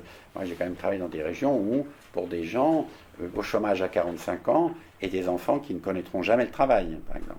Et plutôt que de ne rien faire, il y a des gens qui se posent la question, est-ce que je ne peux pas m'occuper de quelque chose dont l'État s'occupe mal, ou quelque chose, voire même que la collectivité abandonne, puisque pour les friches industrielles c'est souvent le cas, voilà, le travail disparaît et on ne demande même pas réparation à la personne qui a abîmé le territoire agricole pour construire un territoire industriel qui a même pollué. Et il y a donc des gens qui veulent inventer une autre activité. Et moi je pense qu'à Notre-Dame-des-Landes, on aurait pu aborder ce sujet. Grâce à eux, on a sauvé un morceau de territoire. C'est-à-dire qu'on pourrait dire que c'est même héroïque. On pourrait dire que c'est eux en général, parce que sur 60 ans, il y a eu quand même une rotation de militants. Et donc, grâce à cette action, sur le long terme, on a sauvé une partie du territoire. On a révélé qu'on ne peut pas programmer des choses sans tenir compte de la réalité économique, internationale et autres. Donc, très tôt, cet aéroport n'avait aucun sens. Toi-même, tu l'as dit très vite. Voilà, j'ai jamais dit ça, moi. Non, mais je veux dire, en tant qu'habitant ou en tant que citoyen, très vite, quand tu prends le TGV et que tu mets très peu de temps au TGV, moi j'ai travaillé à Nantes, on ne voit pas l'intérêt de prendre un avion. Donc personne, parce que j'ai eu cette discussion avec Jean-Marc Ayrault, personne n'osait dire que c'était un mauvais choix. Voilà. Donc c'est ça qui est terrible. C'est que c'est tellement dur et là on en mange les choses et personne n'ose dire stop, on arrête, c'est un mauvais choix. C'est un courage en politique qui ne se fait pas. Et donc là, il y a eu une expérience sur le temps long d'une activité sur le territoire et qui, pour certains, était expérimentale. Pour des architectes, des urbanistes, des paysagistes, voire des agriculteurs. Et donc ne même pas profiter de cela pour dire peut-être que l'enseignement que l'on donne dans les lycées agricoles n'ouvre pas sur ce type de pratique, alors que sans être allés dans un lycée agricole, ont la conscience de ce que devrait être une agriculture. Et donc c'est pour ça que moi j'ai soutenu l'idée de l'école qu'ils voulaient faire et autres, même si tout ça était un idéal dur à tenir, mais je crois que la ZAD, enfin Notre-Dame-des-Landes, fera date dans un rapport au territoire sur le temps long, et en effet pas comme le Larzac, pas s'attaquant à l'armée et autres, mais en disant en fin de compte quelle activité nous devons tenir pour ne pas aller dans le mur comme la société nous y emmène. Et donc je pense que c'est pour ça qu'il faut leur parler avec... il faut leur parler, il faut respecter le travail qui a été fait, il faut avoir le discernement de dire ce qui était excessif et ce qui était... mais on aurait pu les aider même financièrement. Parce que moi, ce que j'avais pensé à un moment donné, puisqu'on va aider financièrement, on va dédommager Vinci qui n'a rien fait, qui a eu la concession et qui n'a rien fait, et qui dit le manque à gagner oblige, bon, ça sera long, mais ils obtiendront quand même de l'argent, on aurait pu dire, cette expérimentation faite avec beaucoup de rusticité, comme tu l'as vu, et autres, on aurait pu dire, ça vaut rémunération, mais comme une bourse, vous voyez, comme ce qu'on appelle un service d'intérêt général, comme un service d'intérêt général avec rémunération a posteriori. On aurait marqué ça, on aurait peut-être donné envie à d'autres de dire, je pourrais m'occuper de mon territoire. Je pourrais m'occuper de ce que peut-être les gros ne veulent pas s'occuper parce que ça n'est pas rentable. On n'est pas dans une économie marchande, on n'est pas dans le commerce traditionnel. Et donc là, il y a une lueur, et je pense qu'il faut les soutenir pour ça. Et il faut en effet diffuser cet acte, il faut l'enseigner, et on peut être critiqué pour le faire, mais il faut le faire. Il faut emmener, comme Christophe Laurence l'a fait, emmener des jeunes en formation sur le territoire pour voir ce que c'est, emmener des architectes et ainsi de suite. Je pense que c'est quand même une école de la vie, une école du terrain, et une école que la République ne finance pas. Et donc, je pense que c'est ça qu'il faut soutenir. Pour moi, ce sont des héros.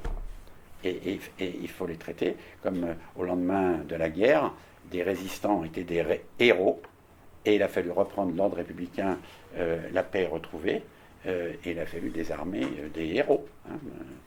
Voilà, il fallait bien retourner à l'ordre républicain. Une question. Vous dites qu'il y a eu 15 projets déposés, ce qui était assez peu au regard du nombre de zadistes. Et pourquoi tous les autres n'ont-ils pas déposé de projet? D'abord, il y en avait un certain nombre qui n'avaient pas de projet. Il y en a qui n'ont pas voulu rentrer dans cette dynamique-là.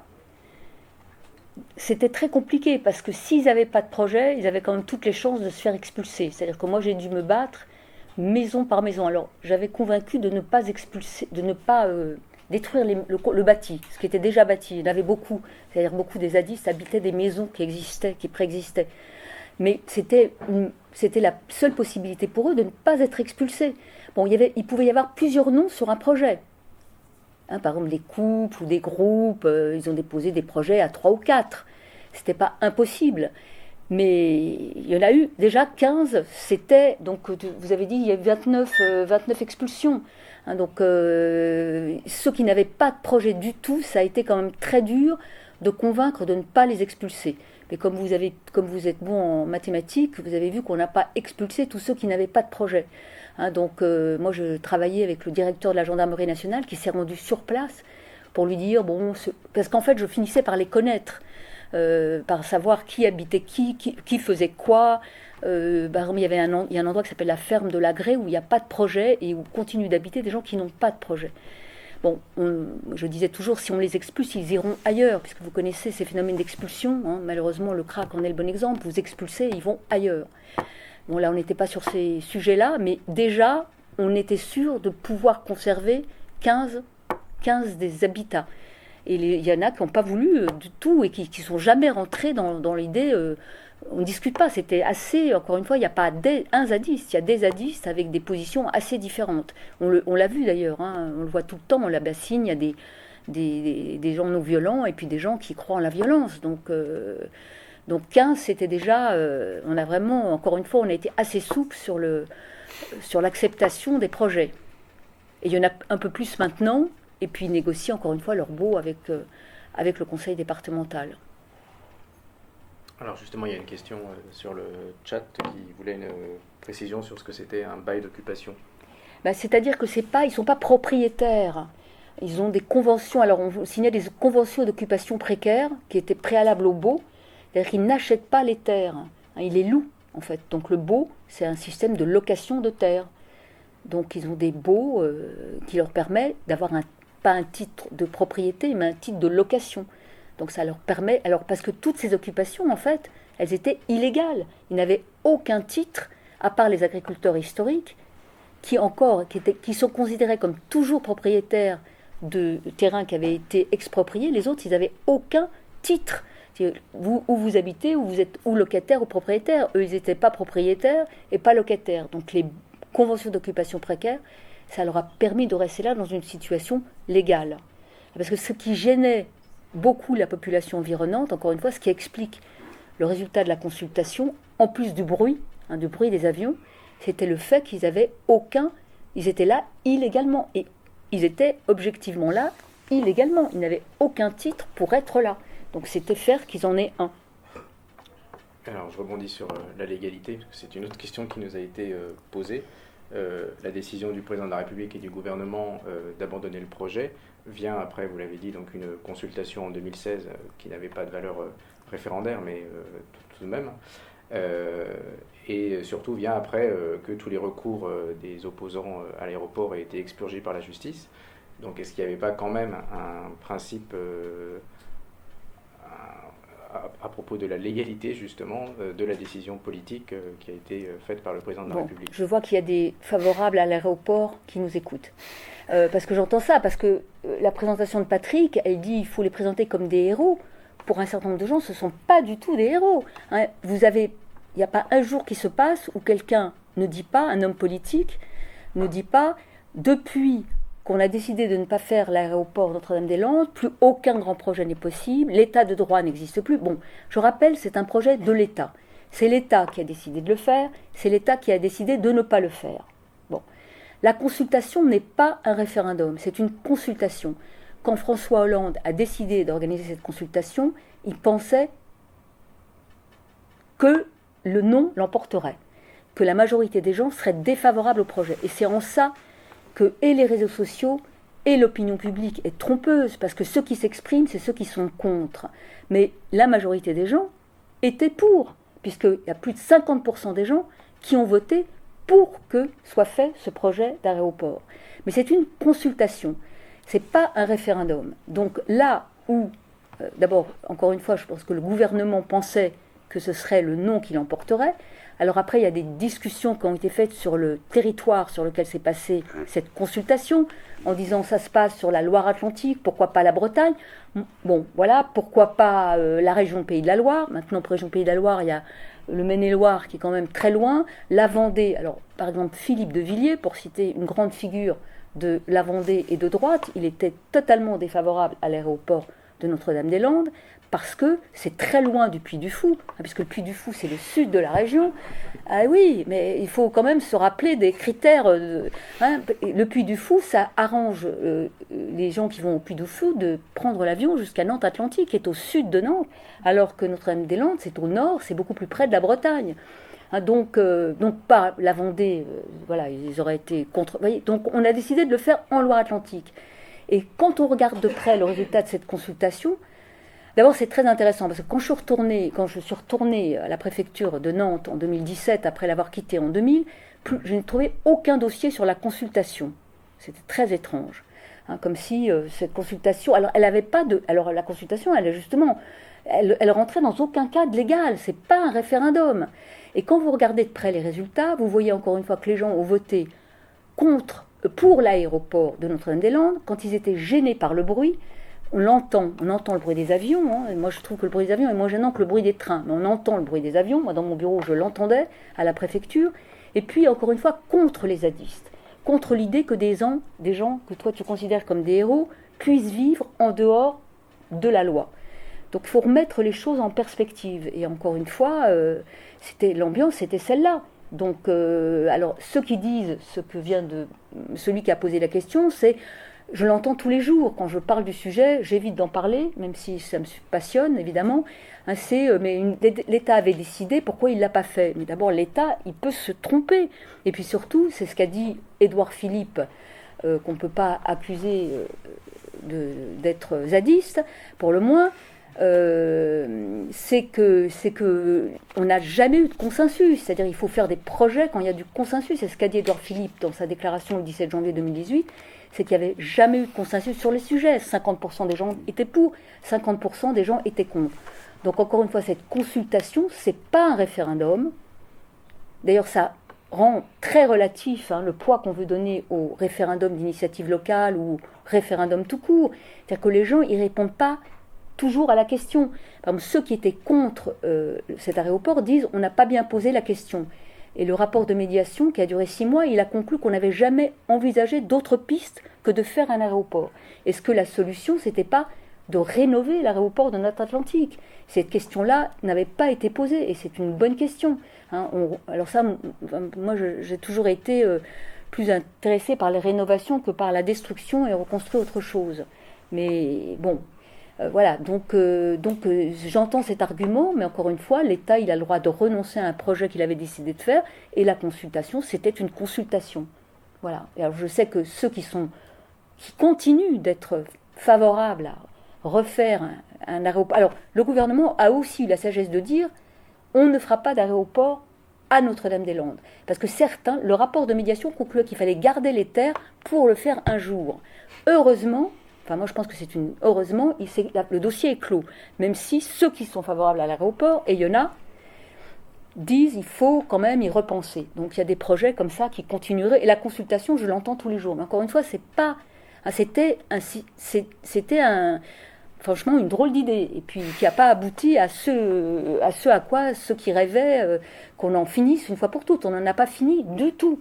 Et les décisions de justice, on vous dit il y a eu 75 décisions de justice favorables à l'aéroport, mais d'abord c'est beaucoup de recours sur le même sujet. Donc voilà. Et puis voilà, oui, en effet, les recours disaient on peut le faire, et finalement on a décidé de ne pas le faire. Mais encore une fois, ce que le gouvernement a décidé de faire, il peut décider de ne pas le faire, même s'il y a toujours des gens qui vous diront mais. Alors en conclusion de cette rencontre, est-ce qu'on ne peut pas dire du coup que tout l'intérêt, c'est ce que vous dites par rapport à votre rapport avec les forces de l'ordre, avec les techniciens qui ont mené le projet, etc., avec les ingénieurs, etc., c'est l'idée quand même d'avoir remis du politique dans ce dossier-là, tout en reconnaissant quand même, vous parlez de consensus, mais que c'est quand même la lutte, et singulièrement la lutte politique, qui a quand même montré à tout le monde que ce projet était obsolète, sinon on marchait quand même sur un chemin assez bien pavé. Donc comment est-ce que c'est l'intérêt, vous aussi en tant que préfète, avec les marges de manœuvre encore une fois que vous avez, de remettre du politique là-dessus oui, dans tous ces projets. Moi j'aime bien cette conclusion, c'est la noblesse du politique. C'est-à-dire qu'il y a des techniciens, encore une fois ce projet, c'était décidé par, c'était Gilles de Robien qui était ministre de l'équipement à l'époque, donc on fait un 4e aéroport, c'est indispensable, une décision qui est prise par le politique. Les techniciens qui s'emparent du sujet et qui, en techniciens, décident on va construire un aéroport, comment on fait pour construire cet aéroport, même s'ils avaient peu pensé au mode d'accès à l'aéroport, on s'en est rendu compte après, mais c'est avec le temps où les sujets sont posés un peu différemment, et puis c'est éminemment une décision politique avec la noblesse du politique, pour moi. Encore une fois, j'ai jamais dit que j'étais pour ou contre l'aéroport. Un préfet ne peut pas s'exprimer aussi librement qu'un architecte. Mais une fois la décision prise, mon rôle c'était d'appliquer la décision en dépit de tout, et comme je puis vous le dire, incidemment, c'est quand même assez difficile. Le politique a pris une décision politique. D'ailleurs, le Premier ministre de l'époque avait reçu tous les maires, tous les élus. Ça a donné lieu à des discussions. Alors lui, il discutait avec les maires, moi avec les zadistes. C'est plus facile, honnêtement, de discuter avec les maires qu'avec les zadistes. Mais c'est une décision politique avec la noblesse du politique, c'est-à-dire savoir prendre une décision, l'appliquer, aller jusqu'au bout. Oui, c'est à l'honneur de la politique et de la République. Non, moi je suis assez d'accord. Puisque, en fin de compte, c'est ça la qualité de la vie sociale. D'ailleurs, l'harmonie sociale, c'est ça. C'est d'abord de ne cesser de vivre dans des contradictions, mais de les mettre tout le temps sur la table et d'essayer d'en discuter avec tous. Et quand on dit qu'une population, des fois, ne sait pas répondre ou ne sait pas, n'a pas de bonne vision, c'est parce qu'on n'en parle pas assez. Et donc, moi, je pense que le faire depuis très longtemps avec d'autres, c'est tout projet, y compris un projet aussi technique qu'un aéroport, intéresse n'importe quel habitant. Parce que ça peut intéresser en effet celui qui habite à côté et voilà, il y a le bruit, et celui qui habite à côté, il a un petit commerce, ça peut être rentable, et ça peut aider quelqu'un qui dit il y aura un emploi et qui ne voit que son emploi par exemple, et qui ne voit pas le tout. Et en parlant de tout avec tous, ça redonne de la noblesse au projet qu'on est obligé de mener, parce qu'on ne peut pas vivre avec un statu quo et de rien faire, et d'en débattre, et de prendre une décision politique, de dire, bon, pas aussi clairement, je me suis trompé, mais j'arrête. En effet, ça peut donner envie à d'autres de se mêler de la vie publique et donc de faire de la politique. Et moi, je le donnais parce que moi j'ai quand même un exemple très concret, quoi. Moi j'ai travaillé pour une compagnie de théâtre qui voulait un terrain, et le terrain que le maire qui voulait la compagnie de théâtre sur son territoire était un terrain non constructible, et ce terrain était non constructible parce qu'il était réservé à la construction d'un hôpital, pour lequel des tas de gens s'étaient battus pour avoir un hôpital, parce qu'on se bat pour un hôpital, et ce même maire avait été ministre de la Santé, et savait qu'il n'y aurait pas plus d'hôpitaux de cette taille. Et un maire qui prend la décision contraire à tous ses camarades d'avant, de dire en fin de compte, il n'y aura pas d'hôpital, et donc il est encore classé pour, mais il n'y aura pas d'hôpital, et on peut l'attribuer à titre provisoire pour une compagnie de théâtre, en attendant de voir, et qu'un préfet à l'époque dise oui, mais il faut un permis de construire, puisque vous restez plus de 3 mois, et qu'un maire et un préfet s'entendent pour construire un bâtiment, non pas en illégalité, mais en expérimentant l'occupation du territoire dans l'intérêt général. C'est ça qui est formidable. Mais ça, c'est vivre en démocratie. Quand on dit qu'on vit sous le fascisme et sous la dictature, il faut voir ce que c'est que dans des pays, quand un mec exprime sur la place publique un simple point de vue sur la guerre ou je ne sais pas quoi, comment il est embarqué. Donc, on a de la chance et on ne s'en sert pas assez. Ce sera le mot de la fin. On va laisser la salle du coup poser des questions, si vous avez des questions.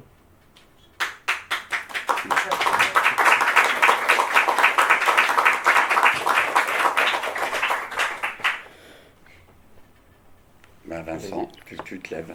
Voilà. Ah non, on lui amène. Merci beaucoup. Ce témoignage, c'est vraiment très intéressant d'avoir tous les dessous en fait, qu'on n'a pas forcément connu à l'époque.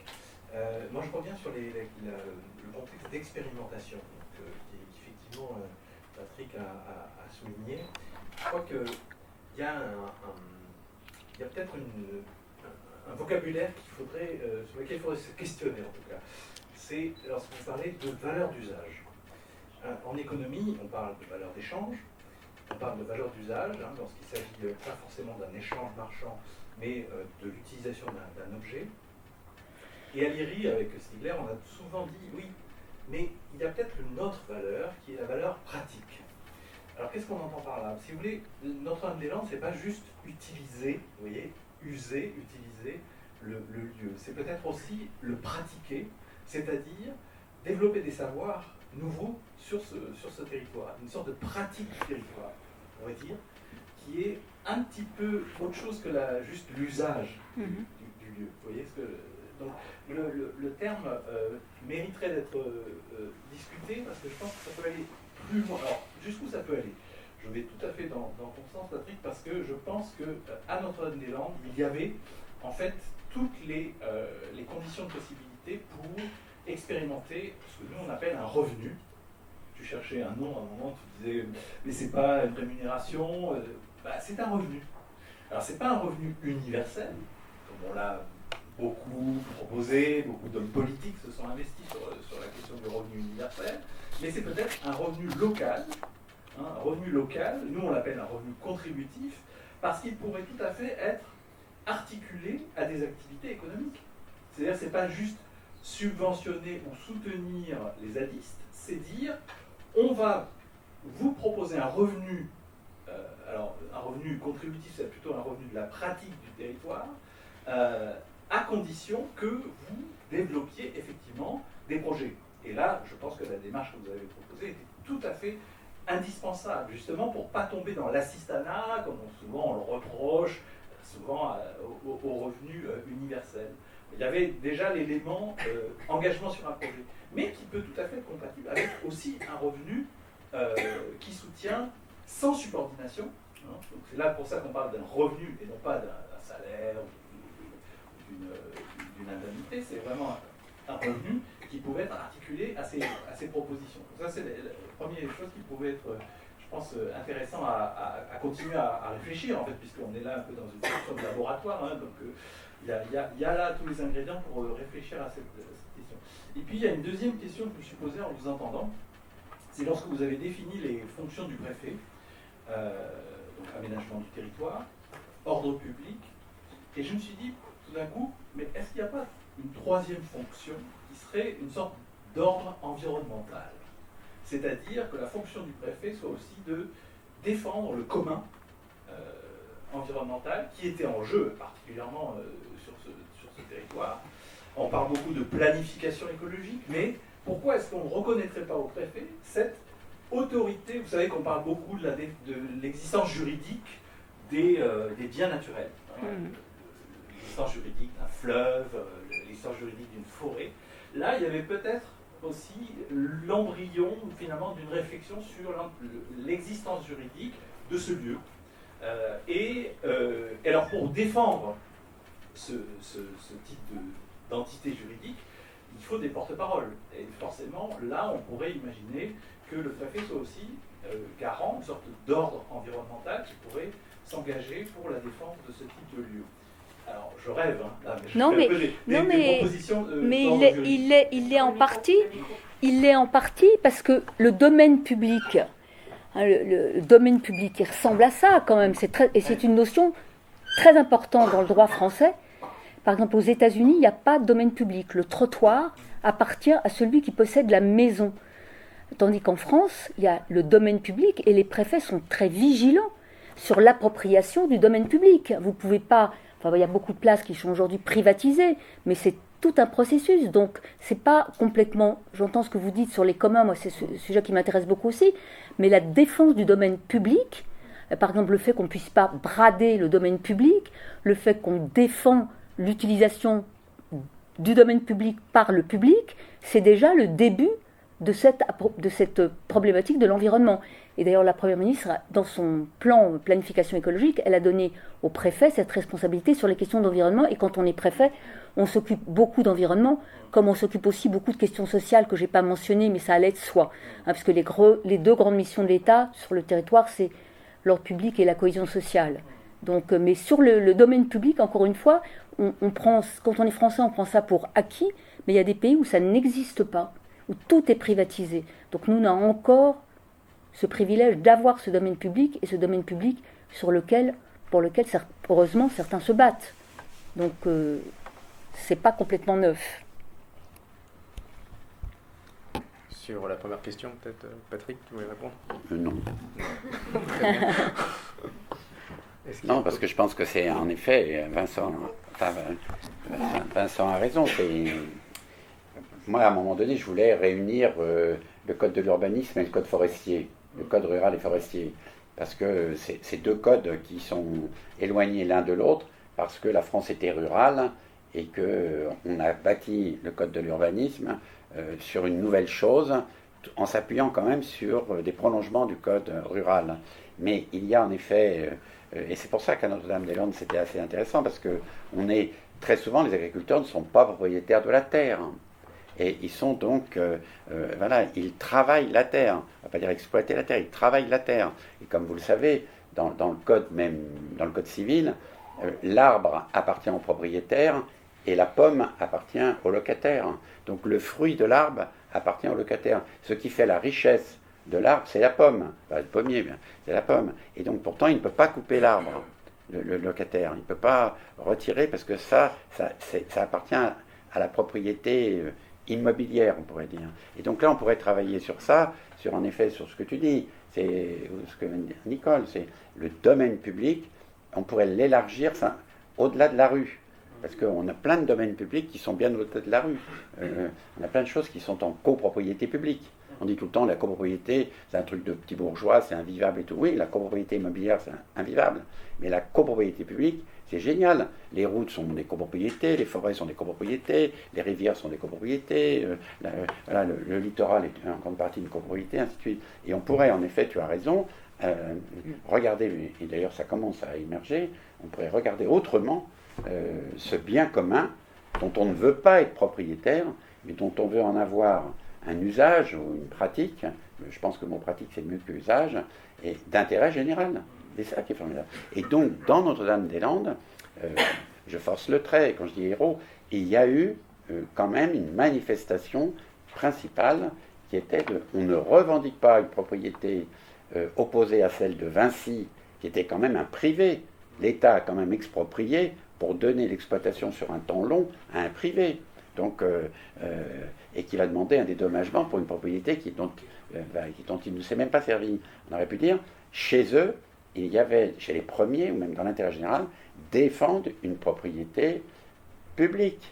Et donc, c'est une appropriation d'une propriété publique, et en aucun cas une revendication de devenir propriétaire des terres agricoles. Et donc, le fait que l'État maintenant, ça c'est positif, en ayant été propriétaire par expropriation pour faire un aéroport. Maintenant, c'est l'État qui, étant propriétaire, le donne au département. Et donc, du coup, grâce à eux, c'est devenu une propriété publique. Voilà. C'est resté une propriété publique, oui. Voilà. C'est ça. C'est pour ça que c'est pour ça que toutes les luttes, il faut toujours les voir avec de la distance, avec de la noblesse et avec du recul et les voir. C'est ça la politique. Et moi, ça fait rire, mais voilà. Moi, des fois, je dis que le temps long de l'administration, je m'en sers parce que c'est un temps qui empêche de faire des erreurs. Parce que des fois, si on allait trop vite, on privatiserait encore plus vite les choses. Et donc, le temps long de la bureaucratie ou le temps long de l'administration, qui des fois va toujours au-delà du mandat politique, est un frein d'intérêt général. Bon, d'un côté, il y a un frein bureaucratique, mais quand même, si on n'avait pas ça, ça serait pire. Est-ce qu'il y a d'autres questions ? Vous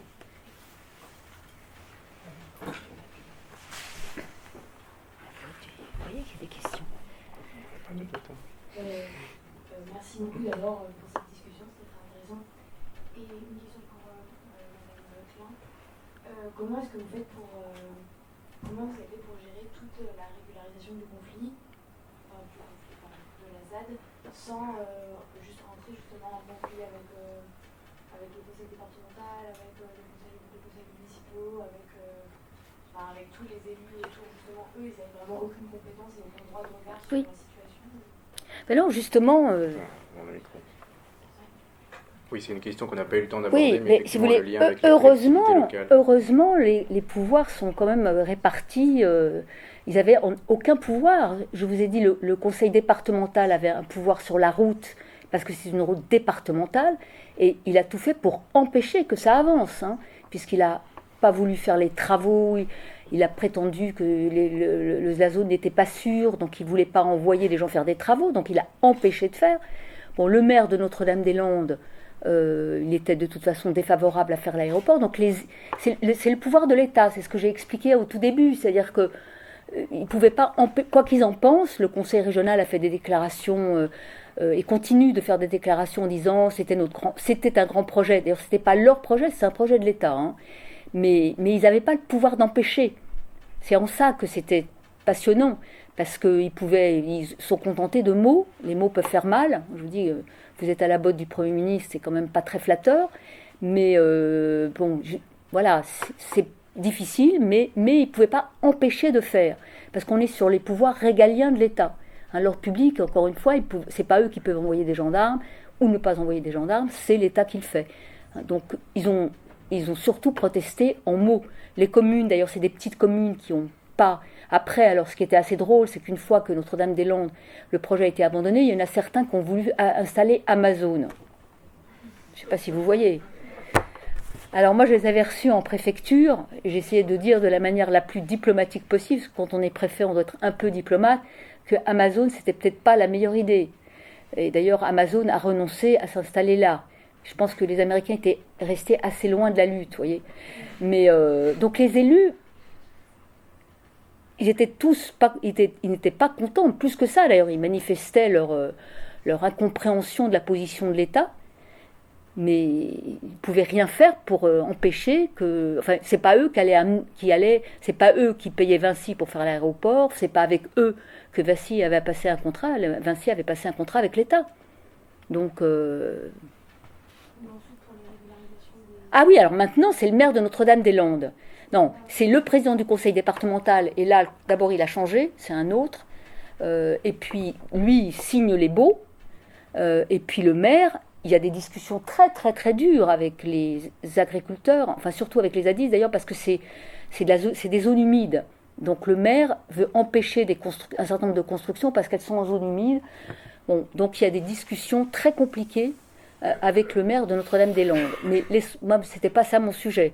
Mon sujet, c'était voilà, que la zone ne soit plus le lieu de violence, parce qu'il y avait eu une opération en 2012, comme vous l'a dit Hugo, qui s'appelle l'opération César, où il y avait eu 1500 gendarmes qui avaient été, et en fait, ça a fait qu'il y a encore plus de zadistes après, et ça n'a pas été jusqu'au bout. Donc, c'était la paix publique, je vous dis, les enfants de la ZAD, quand il y en a, ils vont à l'école à Notre-Dame-des-Landes, ils payent leur taxe d'ordure ménagère et le courrier est distribué. Voilà. Mais j'ai dû appeler le directeur de la Poste pour qu'il aille distribuer le courrier même à Notre-Dame-des-Landes. Parce que les facteurs disaient qu'ils avaient peur. Et moi, je lui ai expliqué que la République, c'était aussi distribuer le courrier partout. C'est ça aussi. Donc les élus, vous voyez, ils sont peu... Ils peuvent dire, mais là, ils ne peuvent pas empêcher de faire.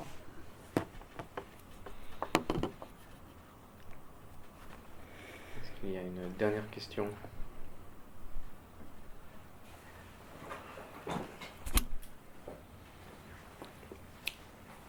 Oui.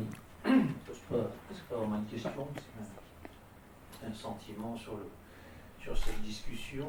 Je pense qu'il est quand même important qu'on ait en tête qu'on a là l'histoire des vainqueurs, et qu'évidemment, quand à propos de l'opération militaire qui a eu lieu là-bas, on évoque la dentelle, côté zadiste, croyez-moi, ça n'a pas été vécu comme de la dentelle. Donc il y a quand même des petites choses comme ça qui sont déterminantes pour la discussion qu'on est en train de mener. Donc la discussion aura peut-être lieu avec eux ou pas aujourd'hui. C'est vous qui êtes là, mais il faut savoir que voilà.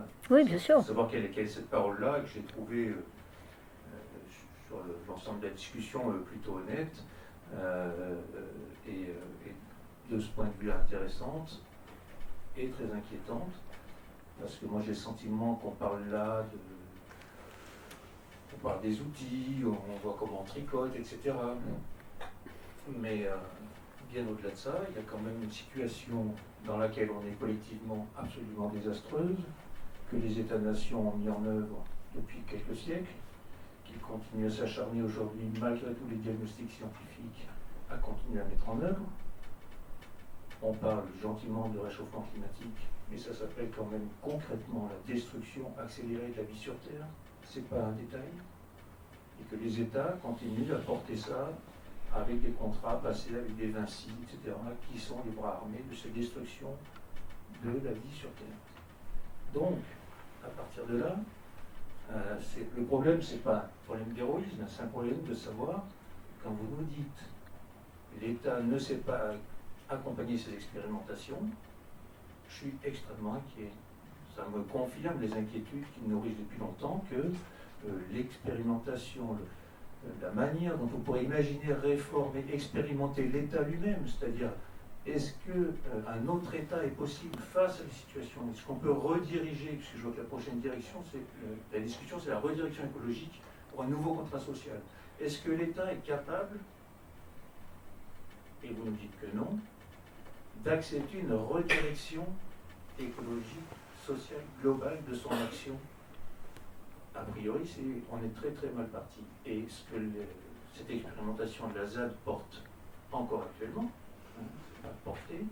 c'est justement une tentative de vivre autrement, de faire de la politique autrement, et la noblesse de la politique, je sais de quel côté elle est aujourd'hui, face aux responsabilités auxquelles on doit faire face.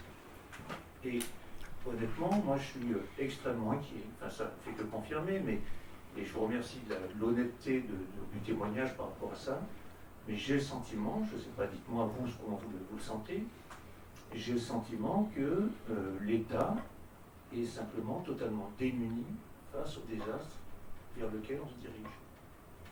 Et qu'être incapable d'accompagner une expérimentation extrêmement courageuse qui tente quelque chose pour les communs, et pas simplement pour le commun, pour simplement l'avenir, pour que les enfants aient encore envie d'avoir des enfants, etc. Il y a de la joie sur la ZAD. Il y a les enfants, il y a de l'énergie, il y a du projet.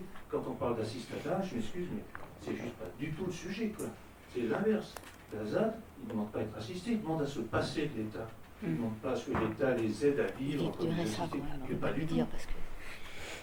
Donc, c'est pas le. Voilà, quand il y a une tentative comme ça qui se met en place, qui est d'intérêt général à l'évidence, en tout cas face à la question pas simplement environnementale, mais la question de réorganiser, de tenter de vivre autrement pour essayer de ne pas sombrer trop bêtement, quoi. Tout simplement, d'essayer de se serrer un petit peu les coudes et de faire quelque chose. votre témoignage me dit l'État n'est juste pas du tout à la hauteur.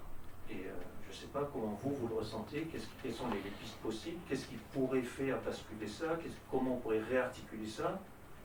Quand on lit James C. Scott sur ce rapport, sur l'histoire des États et comment certaines communautés de chasseurs-cueilleurs, de sédentaires, etc., comment tout ça s'articule pour fuir l'État, pour le recomposer, etc. Ça redonne un peu de cœur en se disant on peut recomposer, il peut y avoir un autre État. Quoi. On pourrait avoir un État avec plus d'imagination, plus d'expérimentation. Ce que tente Patrick depuis 50 ans, c'est de pousser à ce que l'État, l'administration soit imaginative, humaine, prenne ses responsabilités, etc. Et on voit qu'aujourd'hui, on est plus qu'au pied du mur. Enfin, la COP 27 démarre, etc. Ça fait 27 fois qu'on n'y arrive pas. Donc voilà, moi encore une fois, je vous remercie de l'honnêteté du témoignage et je serais vraiment curieux de savoir quel est votre sentiment par rapport à cette capacité de l'État français actuel, quels que soient ses dirigeants, ça m'est égal. L'État-nation est-il aujourd'hui capable de prendre en charge des expérimentations, quelles qu'elles soient, dans tous les domaines, pour essayer de faire face à l'avenir qui nous menace? C'est presque une disserte de Sciences Po, mais là, il n'y a pas 4 heures. c'est pire que le grand oral de l'ENA, là. Je suis recalée, là. Vraiment. Bon, en tout cas, vous aurez peut-être des réponses du coup lors de la prochaine séance, que vous avez d'une certaine façon un petit peu introduite. La 3e séance du premier cycle du laboratoire de Élysée, puisqu'on marche par trilogie ici, comme tout bon programme, aura lieu donc le mardi 13 décembre, ici même, à 18h. Ce sera une conversation donc, entre Patrick Bouchain et Alexandre Monin, qui est chercheur en écologie, modérée par Sylvia Frederickson, sur donc une redistribution écologique pour un nouveau contrat social, les chantiers d'application. Et je vous remercie et je vous souhaite à tous une très bonne soirée.